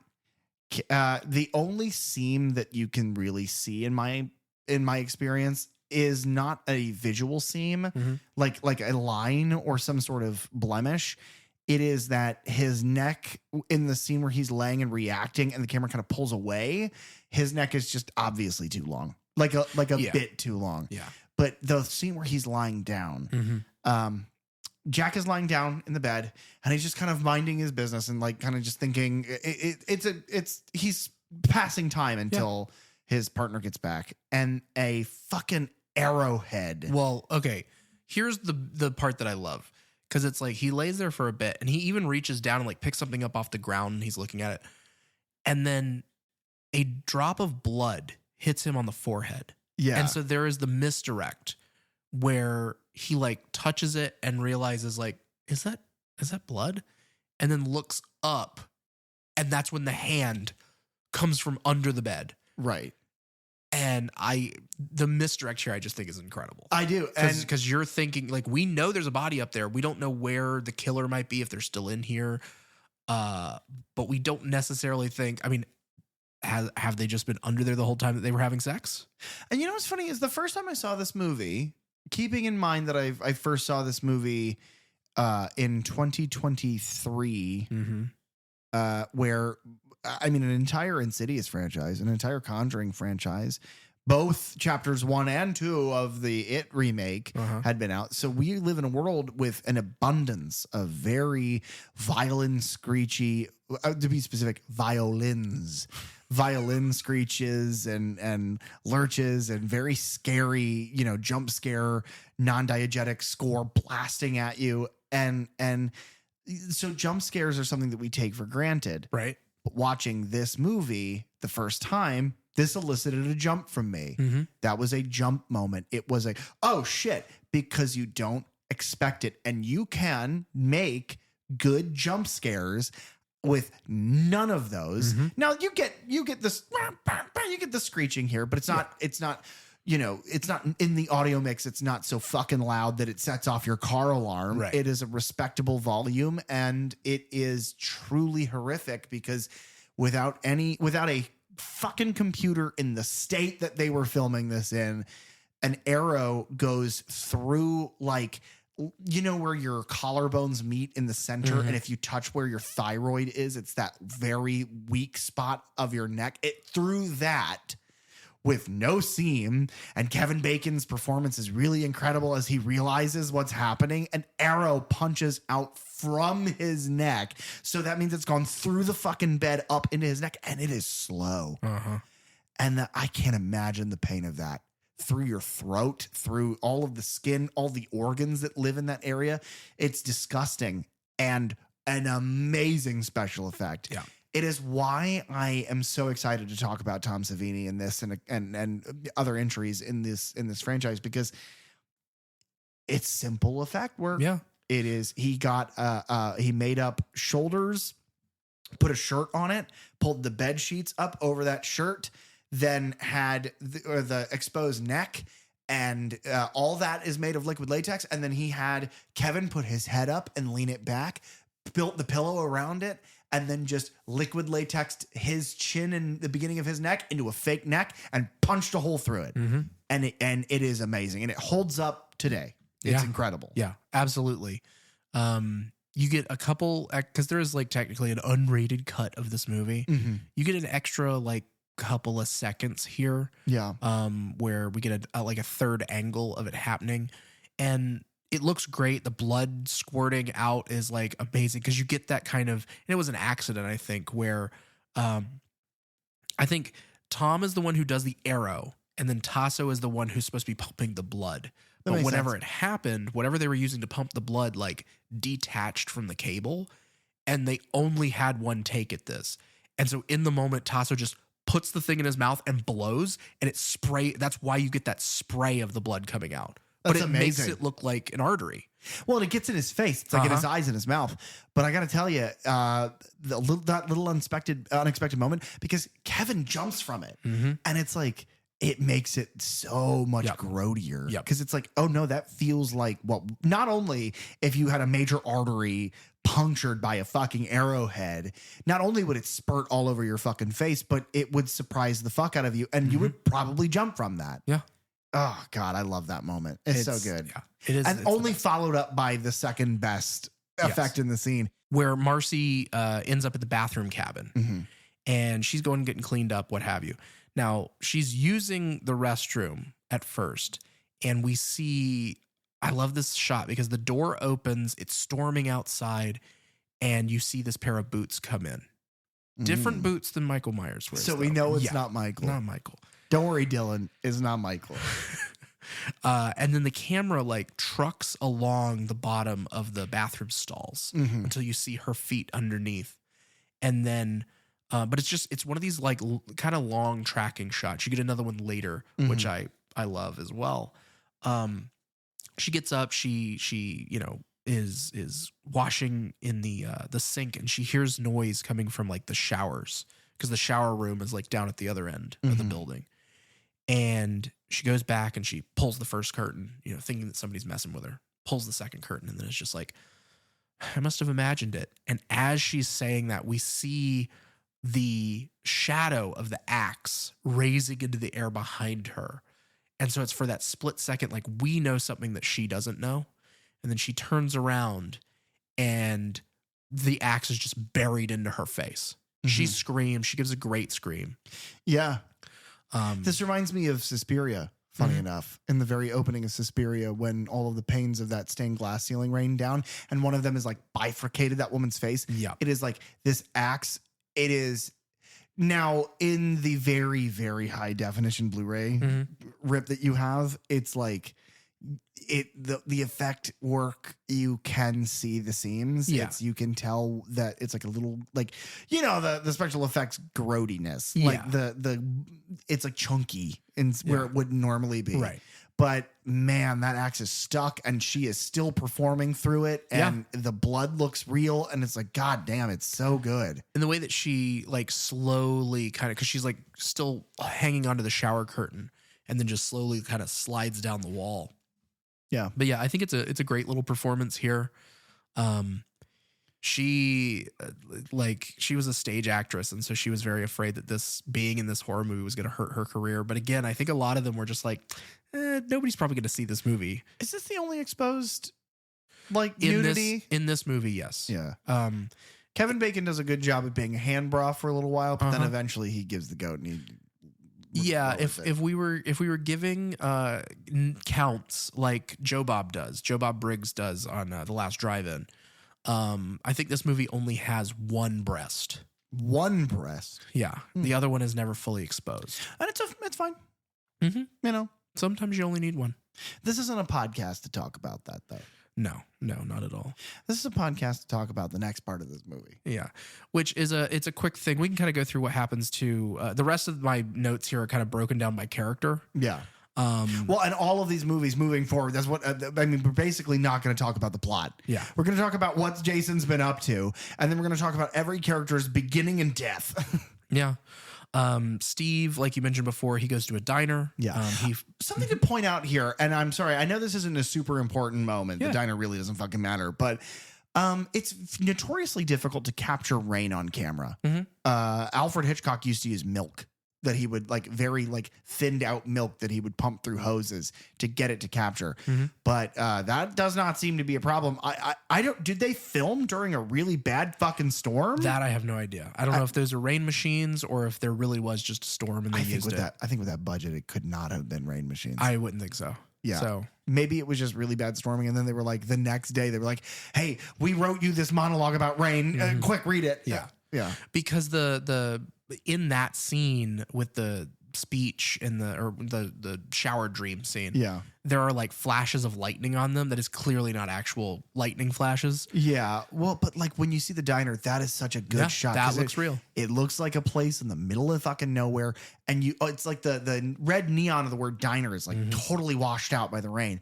And that now you were at like the boiling point of the atmosphere of this movie because it went from being charming in daytime and now 3 people are dead, 3 kids are dead, and now it's pouring rain in the dark. And it's like, oh, that's bad. That's bad for our 3 remaining kids. Yeah. Mr. Bing Crosby Jr. So Steve, he finishes up at this diner and he heads back to the camp, but his Jeep breaks down. Yeah. And he is picked up by a cop who, obviously this is a very like small town sort of thing because he knows Sandy, the person who works the diner. Yeah. And he knows this cop. And the cop gives him a ride and it's just like, yeah, I'll just have one of my, my counselors driving back up here for the Jeep tomorrow. And the cop gives this talk here of like, it's a full moon tonight, and that makes it even worse because people act worse. There's more crimes on a full moon, and it's Friday the 13th, which is one of the few times that they actually mention what the day is in this. They give it as the title earlier. There's one little throwaway line on a radio station in the opening scene with Annie. And then there's this one because even later when Miss Voorhees mentions like it being Jason's birthday or anything, she doesn't say the title. She doesn't say Friday the 13th at all. Yeah, no. But the cop gets a call for, I don't know, a bad crash or something that he has to go to. So he also drops Steve off at some point, like kind of, okay, you're a mile from the camp or whatever. And he's like, okay, yeah, I know the way. And he leaves. And as he's walking along, he about makes it to the Camp Crystal Lake sign. And there's like a flashlight, catches him in the face. And he gives that kind of like you can't see it. And we see from his point of view as well. And like the flashlight is just super bright and you can't see who it is. But he has this moment of, oh, what are you doing out here in the storm? But it's not shock. It's not. No, it's recognition. Yeah. It's the same kind of recognition as this isn't the character's name, but Flo from the diner or Beefster, the cop. Right. Flo and Beefster, of course. Flo, Beefster, and Glasses McMustache. The classic characters from Crystal Lake. But he doesn't get much time after the realization of like, hey, I know this person. It's strange that they're out here before he is stabbed to death. Yeah. And our next thing is we're back with the rest of our kids, Brenda and Alice and Bill. And they are playing, as we've mentioned, Strip Monopoly. Bill's just crooning his lungs out. He is. I don't know why. I did not know that up until this point. That fact is amazing. Yeah, it's a weird little factoid. They play for a while, and then like we get kind of a bit of a jump scare, I guess, as like the cabin door bursts open from the storm, and then I don't know why this is when Brenda finally is like, oh man, I think I left my windows open in my cabin. I need to go and take care of that. I guess we'll have to finish this game tomorrow. Oh, I guess it's worth noting very basically, much earlier they found Ralph. Ralph was like in a closet or something, and he's like, I'm not the killer. And then he runs away. Anyway. Yeah, he rides his bike off into the great unknown. Well, he rides it back to the gas station, and That's all he does. All day he goes back and forth. The cop, Beefster, he has no idea that that's what he does. He's just chasing him around. That's that's Beefster's only job is finding Ralph. His wife, Ralph's wife, has the cop on payroll. Ralphette. Yeah. Do you think she goes by Crazy Ralphette? That's the funniest fucking joke ever. If everything else in this episode needed to get cut and we only had a minute for the episode, it would be our intro. You say Crazy Ralphette. That's the funniest fucking thing. Brenda, she also then goes to the bathroom cabin and she's cleaning up for the night. She also hears noises from the showers, and we, the audience, see a hand come around one of the shower curtains and then disappear behind it. Yeah. She doesn't catch it. She goes back to her cabin, and she gets like changed. She's laying down. She's reading in bed.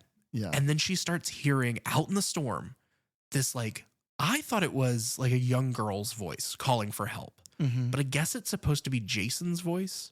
Okay. That makes sense. That's what the subtitles say. Oh, that's interesting. Okay. Because it's like him calling for help. I always thought it was her like chameleoning as maybe like her friends or Right. whatever. Another camper, another counselor, I should say. The hand in the shower curtain, by the way, I've always submitted that the scariest things that can exist in a horror movie are the things that the movie doesn't focus on. The things that are in the way background, or it's the old trope with like that very original Slender Man game that looks like shit, doesn't hold up at all. But at the time, nobody ever seen anything like it because your camera would flip around and you'd look through all those trees and you'd be like, okay, well, there's nothing. Oh no. And you'd look on the very far back and see him. And it's like that hand being there and it not being what the scene is about, but it's still happening nonetheless because we know the danger she's in. It's like, I love those moments. Yeah. And there's several times in this movie where we see like the killer's hand come into frame and like move the tree branch out of the way so that she can watch them across the lake. We don't know it's a she at the time, but and she has like a class ring on. Yeah. And apparently the actress had come up with this whole backstory of why she is the way that she is, thinking back to like high school.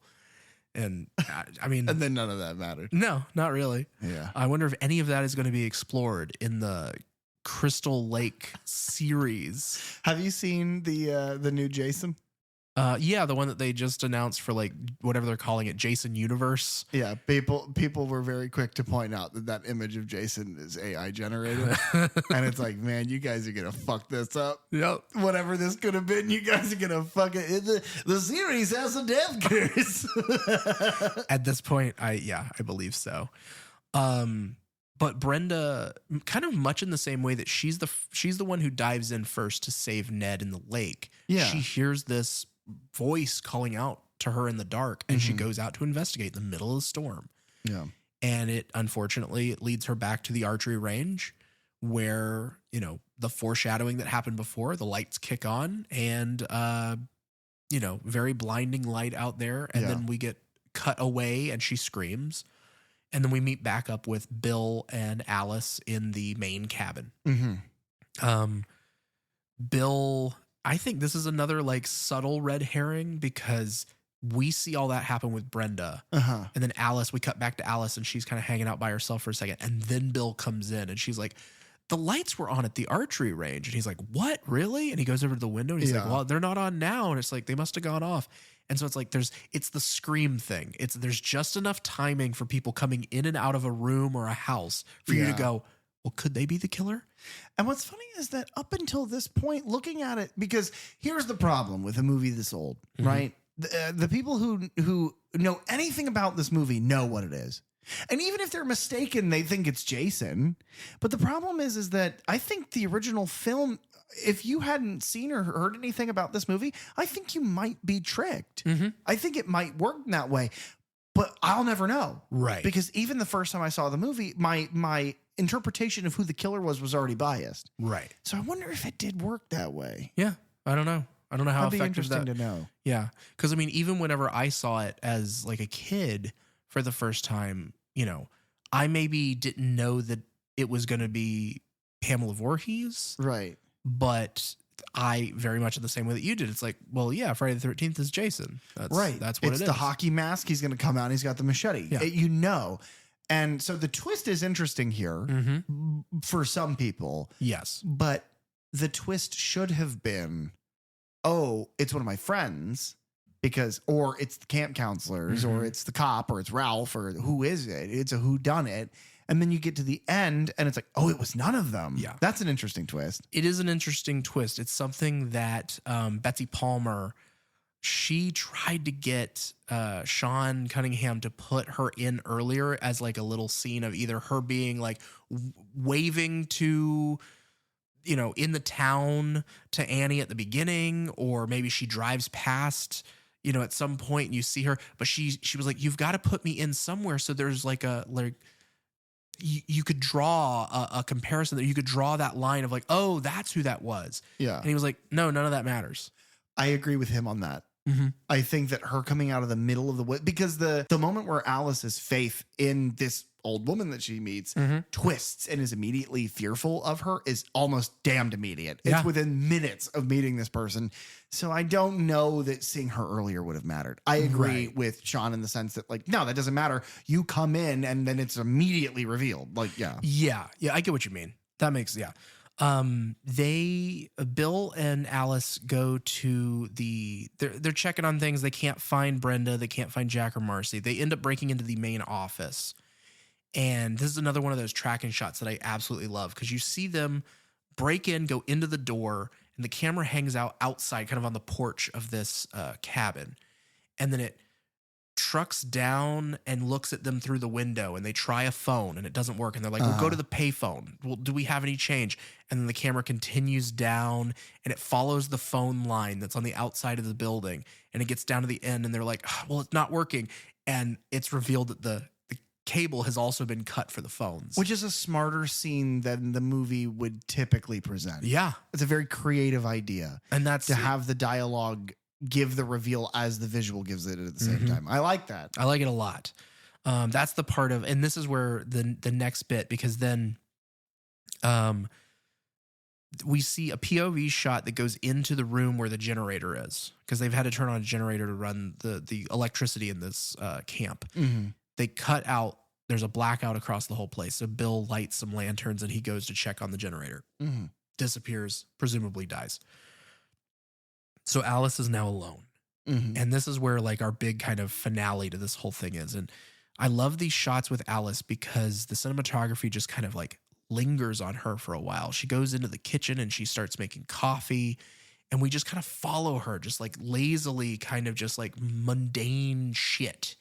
Her going over to the stove and putting water on and starting that, and like, you know, taking the coffee and scooping it out and putting in the thing. And then we go over to the pantry and we follow her over there, and she goes in there where Ralph was earlier. She gets the sugar out and we follow her back around. It's kind of like the Annie Brackett scene whenever she's talking on the phone to her boyfriend, and we pan back and forth across the kitchen, and then we see Michael in the background.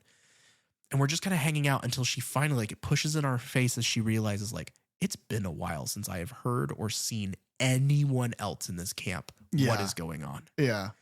And it's like that realization. Well, it's another very human thing. We're used to it being light. We've been lighting fires for tens of thousands of years, millions maybe. I don't know. I'm not a scientist. Caroline, comment, let us know. But we've been lighting fires for a very long time to stay out of the dark. So then when we get into the dark, our minds wander. And they wander into dark and fearful places. So it's you can relate so much to her being like, well, no, hold on. It's been too long. Why? And I love that. I love that. I love her performance. It's this whole, again, it captures that the movie plays on human reaction, human emotion, but human instinct very well, which I like. She goes to check on Bill, and this is where we get our first of many dead body reveals that are just straight ripoffs of everything that happens in the finale of Halloween. Yeah, Bill got bobbed. Yeah, he got bobbed. Did. But it was with arrows, not a knife. And there is no cool showing of that having happened. Nope.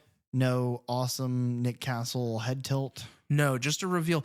Apparently, because there's like blood that's then like pouring down from his face. And so the appliance that's on Bill's eye, Tasso was the one, I guess, controlling the blood at that point for that gag as well. And he's doing that. Tom wasn't even on set that day. He had to go home for issues. And so that's happening. And when they get done with the shoot, they take him down, they take the appliance off of his face. They didn't realize that like the blood, like the fake blood was like getting caught, seeping between the appliance and his actual eye. And the problem is that the blood that Tom Savini and Tasso had made is made out of like corn syrup and food coloring, and then like a cleaning solution to give it the right consistency. Ooh. And so that is just getting into that actor's eye. So they rush to the doctor and they try and give him like a test where they like flash, a light in his eye to see if it, his pupil dilates. Yeah, that it dilates or that it has any sort of reaction to that. He couldn't see. Nothing happened. And apparently it took like 6 months for his sight to come back in Good that eye. Lord. So could you imagine if that kid could have afforded a lawyer? Right. The production would have been over. And then she, after that reveal, she screams and she runs back to the cabin, and the main cabin, and she ties the door close because it's like the door opens outward. And I guess they don't have good locks on them. Right. Immediately, I thought she was just trying to hang herself. Right. Like, no, you're not getting me.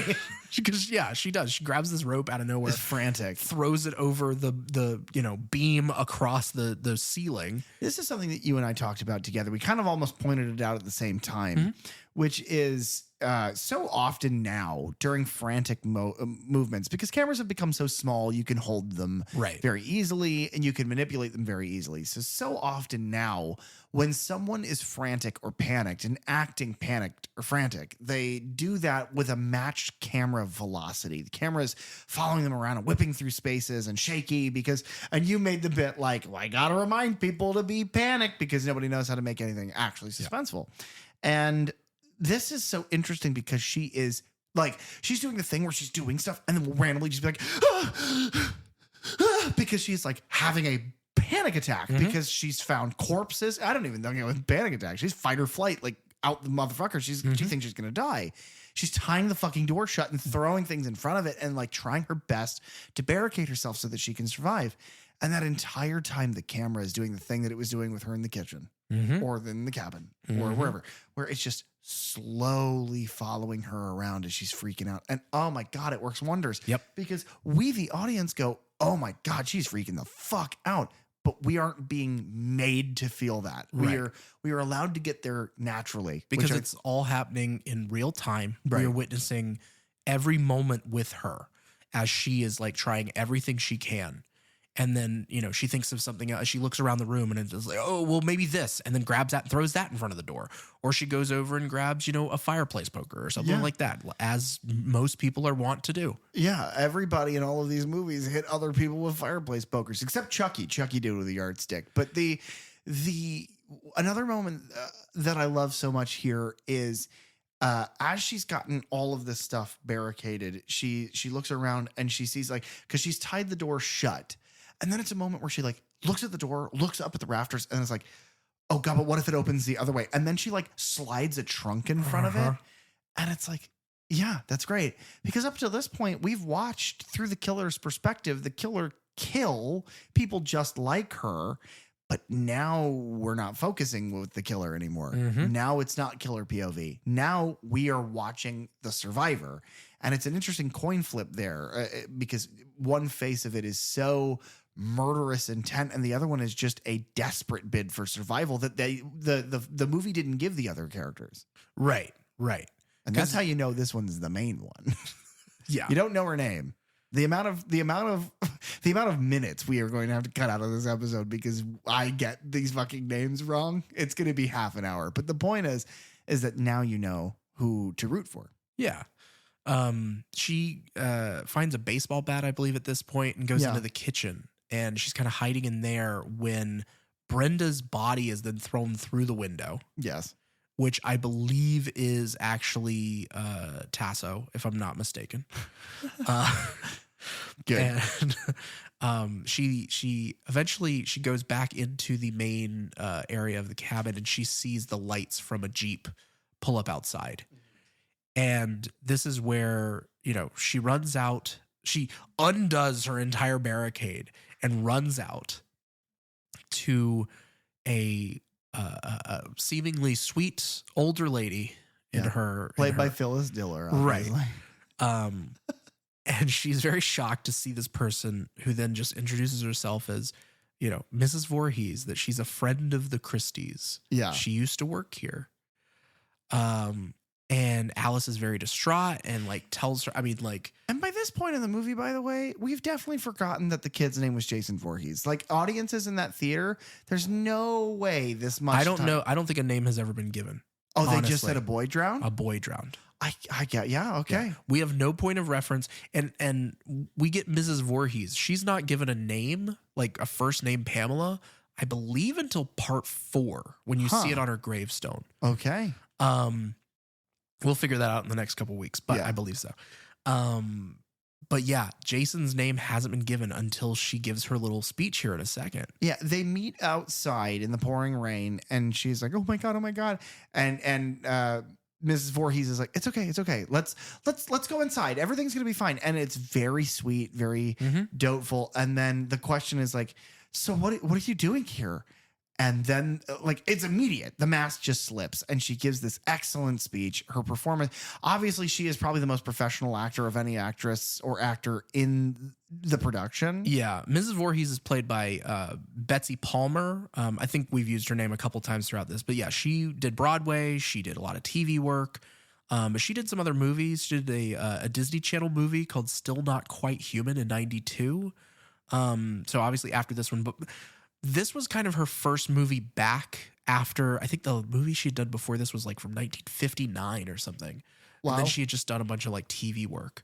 But she does a couple more horror things after this. The Fear Resurrection, which was in '99. She does a movie called Penny Dreadful in '05.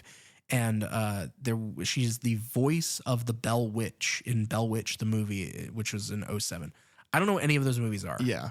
But those are the few things that she kind of did after this that were in horror, because I guess she needed a new car or... Yeah, we're back to the Friends TV guide. Yeah. Yeah.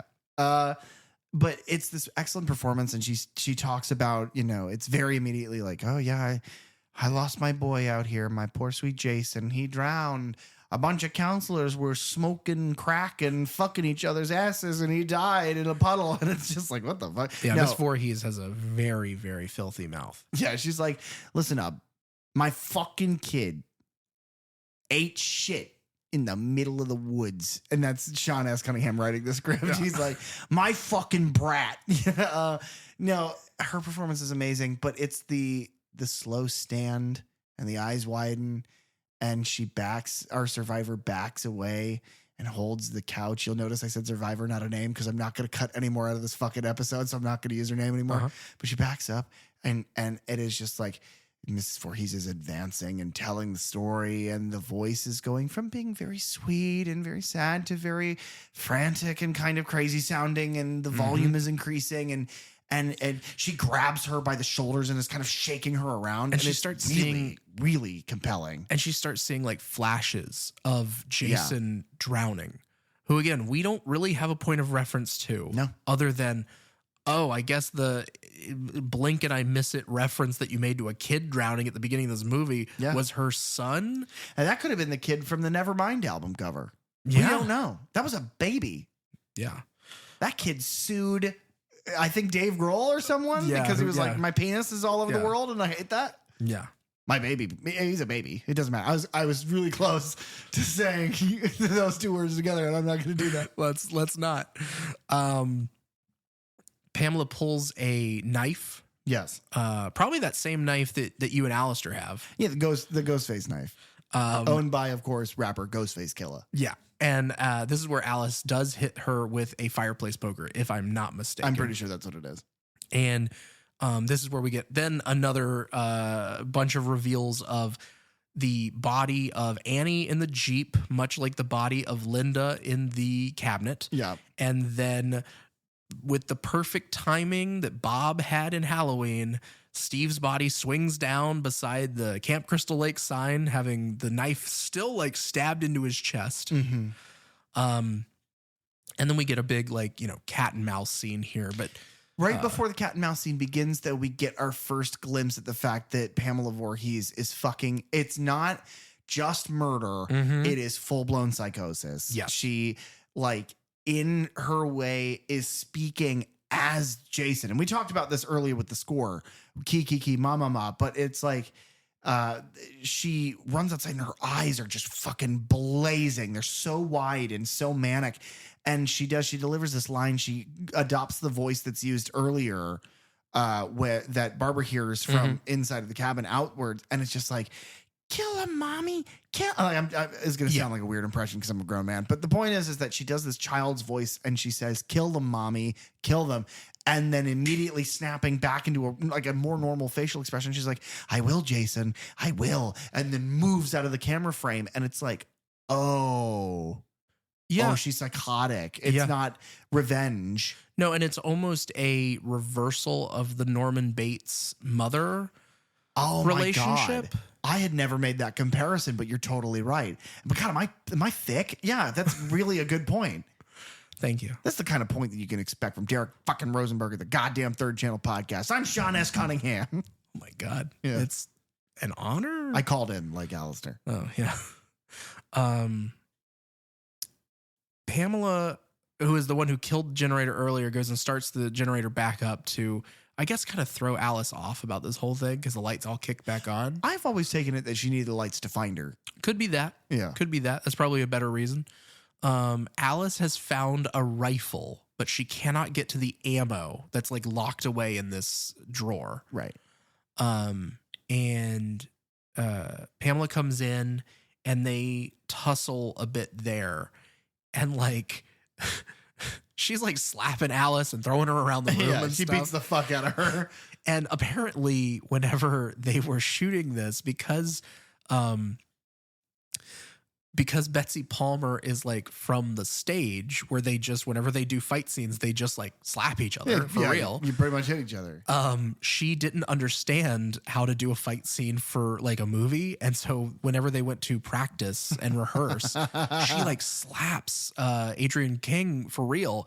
And it was just like, Sean, what is happening? You can't let her do this to me. And they had to explain to Betsy, like, no, you fake it. You here's how we do a fake fight, a fake slap, a fake hit in movies. Because she just didn't understand it. At that point, you film her fight scene and throw her punches from the perspective of like you shot reverse shot. You never show her actually land any of the hits because she's gonna throw punches. Betsy's throwing bows. You understand? Can't stop her. Ding ding. Alice knocks Pamela down and makes it back to the main cabin again. She hides in the pantry. Mm-hmm. There's, a little bit of like, you think for a moment that maybe she's outsmarted her, and then Pamela like breaks through the door with a machete. Yes. So we do get an introduction of a machete. A machete.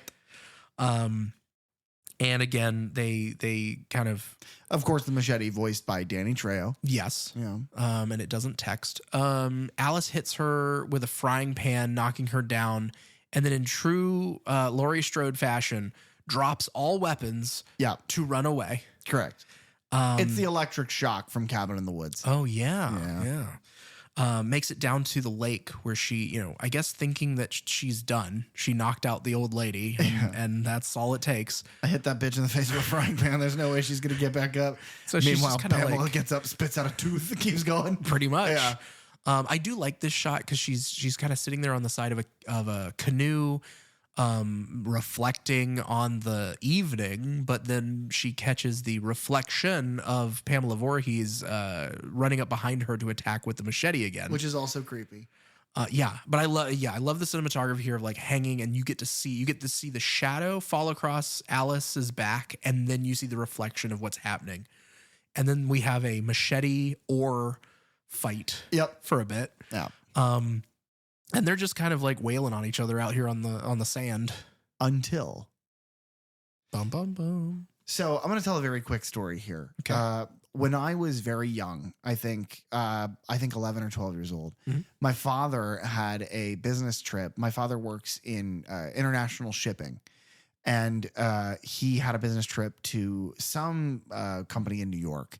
But we went up to Manhattan and we were staying in Times Square. It was a really nice trip for, he and I to take, and I was super young. We were there, I think, for 3 or 4 days. We flew up there. And they had just added a couple of people's wax sculptures into the Manhattan Wax Museum.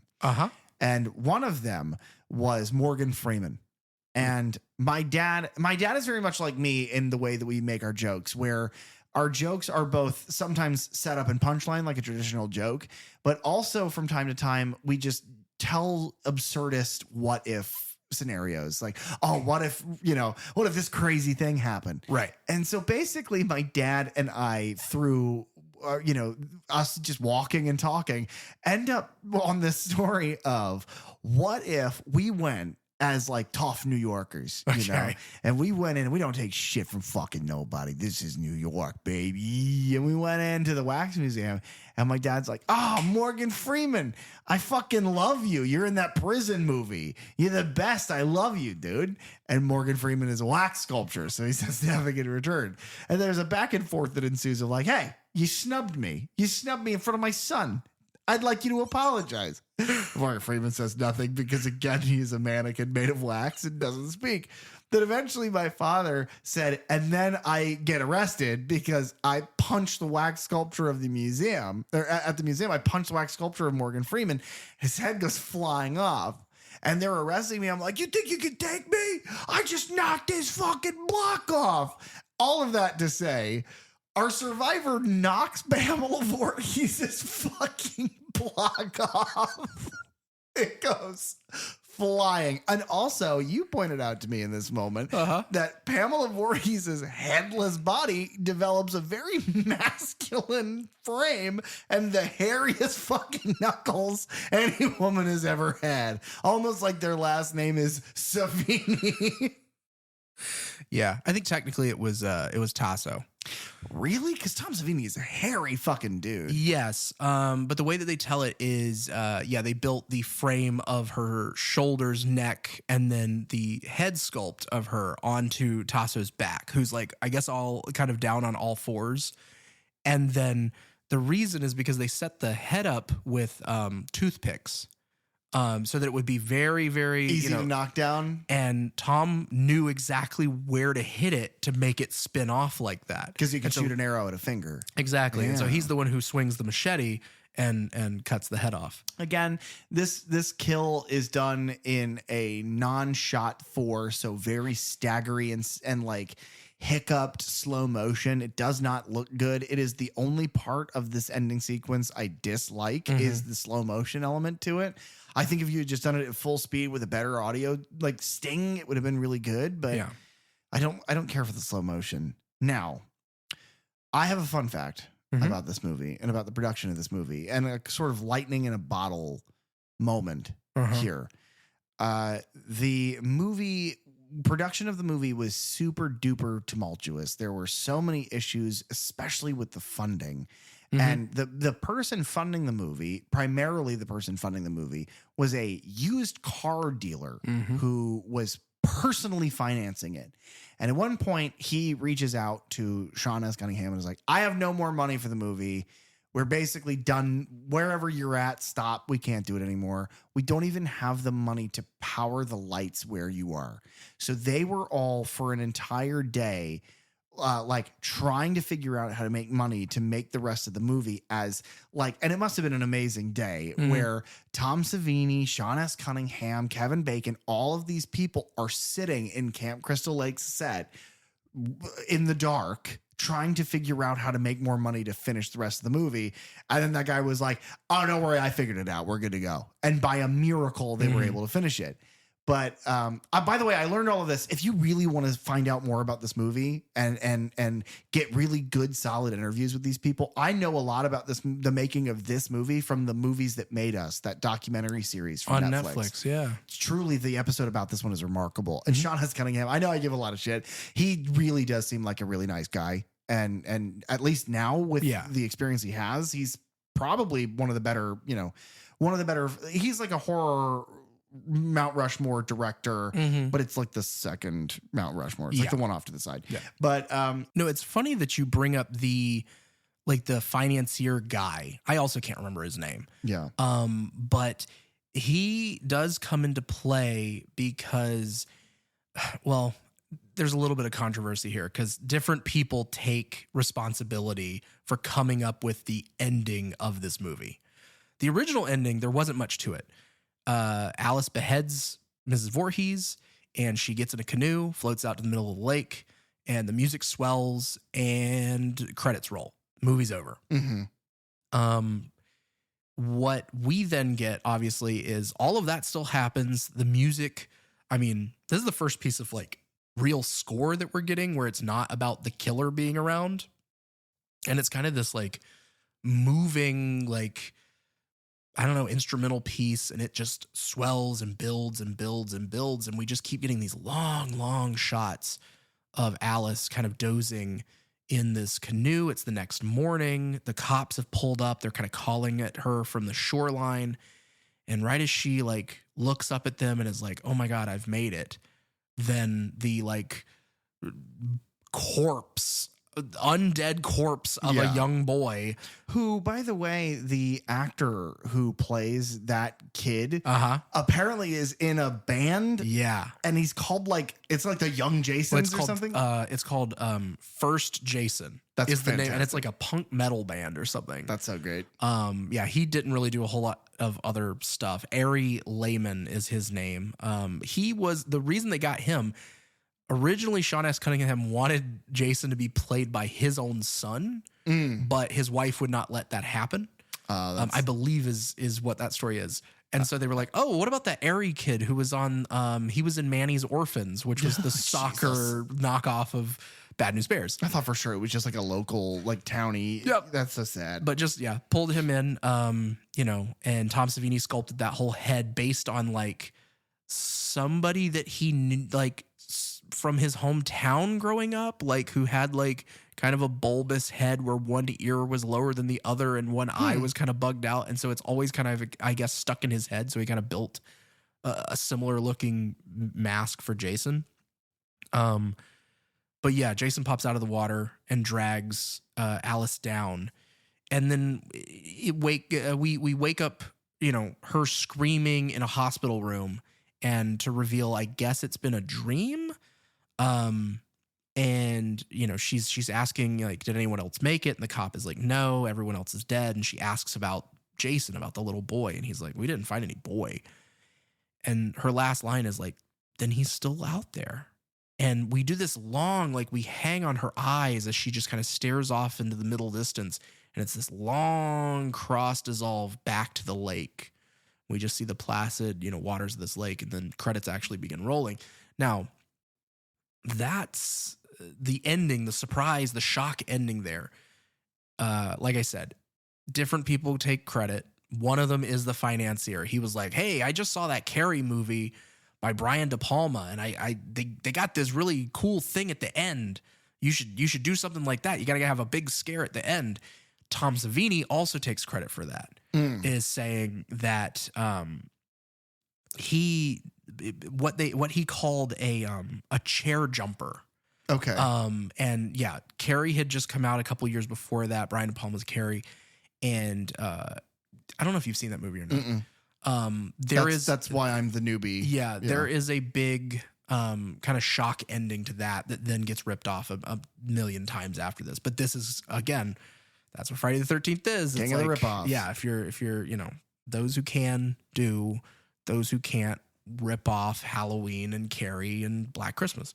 Now, as we've ended the kind of plot of this movie, I think that's a good point to kind of talk about the movie and where the franchise will go in general. Is those who can't do teach is a weird phrase to use, because those who can't do teach, this franchise then would go on to teach every other potential filmmaker that wants to create movies in this genre how to create them, both the cheap kind of schlocky ones, but then the film franchise goes on for so long, and by the time you reach 6, has such a dedicated following and such a dedicated, not even dedicated, the world just loves them. They eat them. They make so much fucking money every time. Yeah. That by the time you get to 6, it's those who teach, or those who can't do teach, no longer becomes, and it's now the student becomes the master,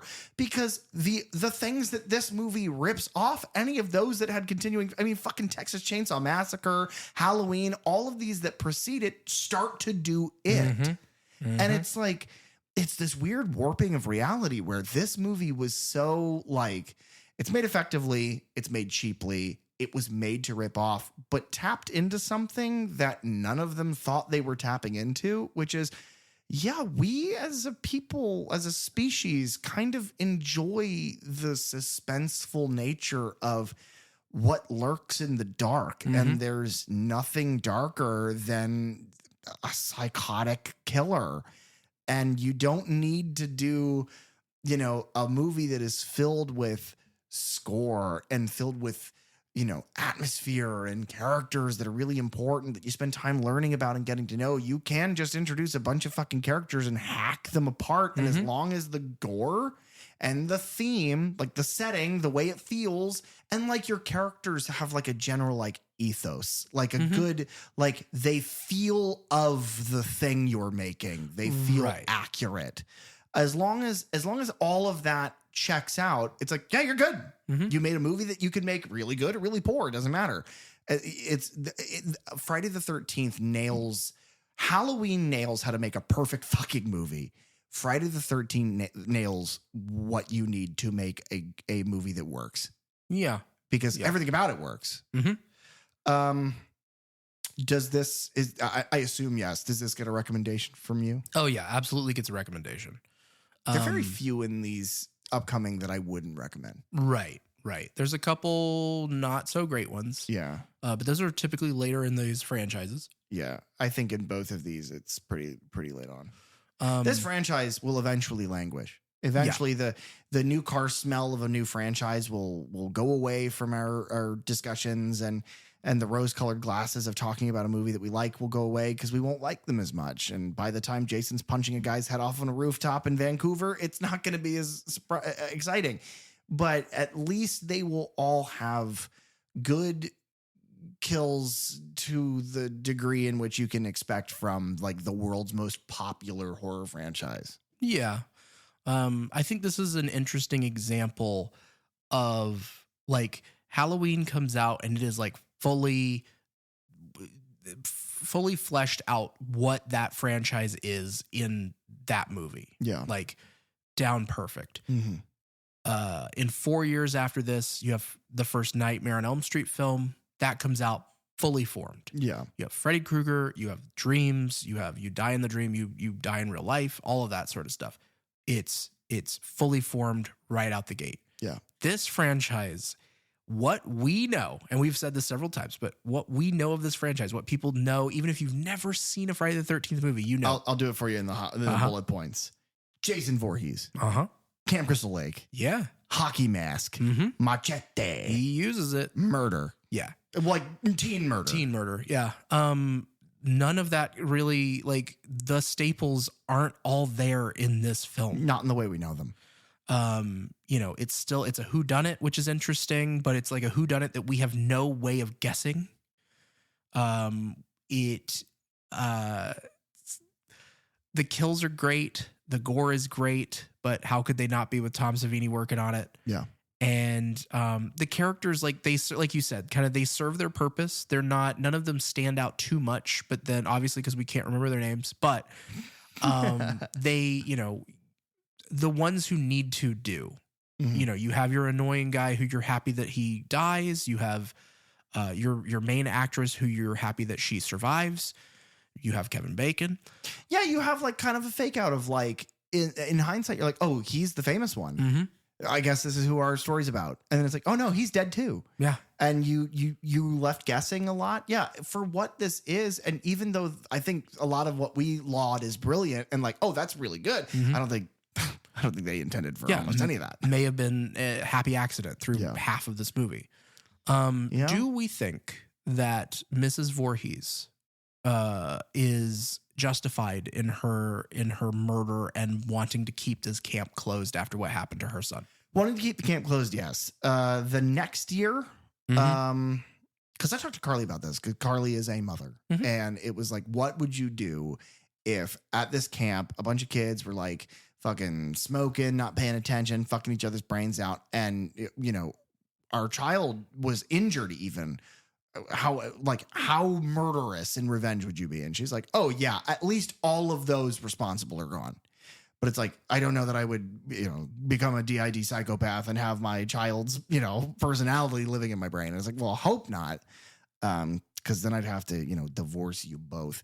No, the problem becomes the next year, what we get in our opening shot. I am like, to the extent that I will give a pass to a fictional murderer, it's like, yeah, I give you that pass. That's fine. But like decade later, it's like, no, these kids had nothing to do with that. Right. That's a bit too much. That's always the thing. Now I have questions for you. 3 actually. First question. were you more excited to talk about Friday the 13th or not? As we are bouncing back and forth, were you more excited to start with Friday or Nightmare when we were talking about doing one or the other? Timing wise, Friday the 13th. But the movie itself, I prefer Nightmare. Yeah. I find it more interesting in a lot of ways. It's Wes Craven. Yes. Yeah. And so I love that. And that's one of the big questions in the horror franchise, the horror genre, the horror fandom is, you know, who do you pick? Who's your favorite? Freddy or Jason? I mean, that's the reason we build to Freddy versus Jason eventually. And that's kind of one of those linchpin movies for me that like everything was building up to that movie, and I hadn't even seen most of the rest of the franchises whenever that movie came out. I was just like so into the idea of like, oh my God, they're going to put these two in a movie together and they're going to fight. I have to see this in theaters. I have to do everything that I can to force my father to go take me to a movie theater and watch this. And so it is that I've always been more of a Freddy fan than a Jason fan. Sure. But the longer things go on and the more I rewatch these movies, something about that Jason character, something about the kills and the fun of some of the entries in these franchises. It's like like the genetics of these movies are just programmed to make you enjoy them. Yeah. Okay. Question 2 of the Friday the 13th movies, as we discuss them, kind of out of order, but we will discuss them at least chronologically when we come back to them. Of them, of the original 10, not counting Freddy versus, what is your favorite? Which one are you looking most forward to discussing?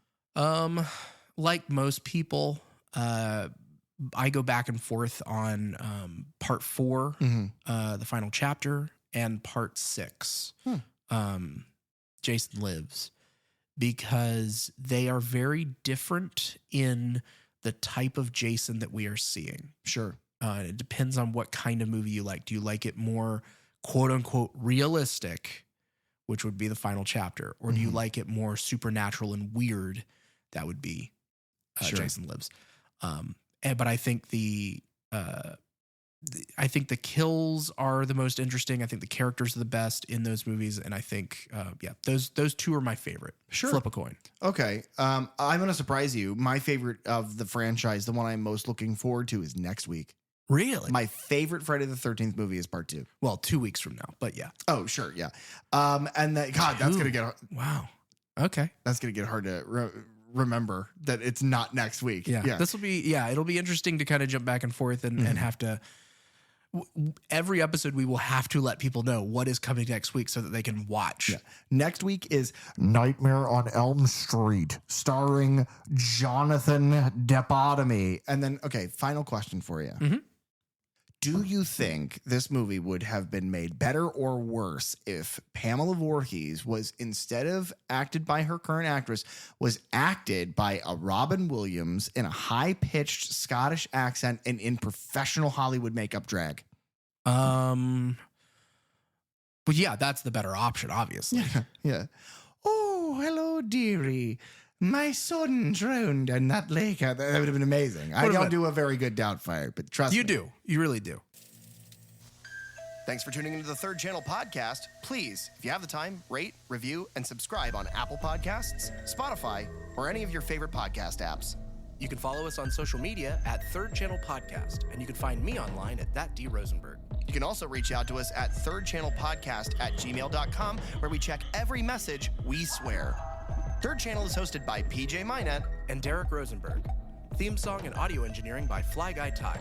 The logo designed by Belle DeVelco. Episode artwork by Nathan Walkington. Keep it tuned right here to the Third Channel for all things horror. And remember, don't touch that dial.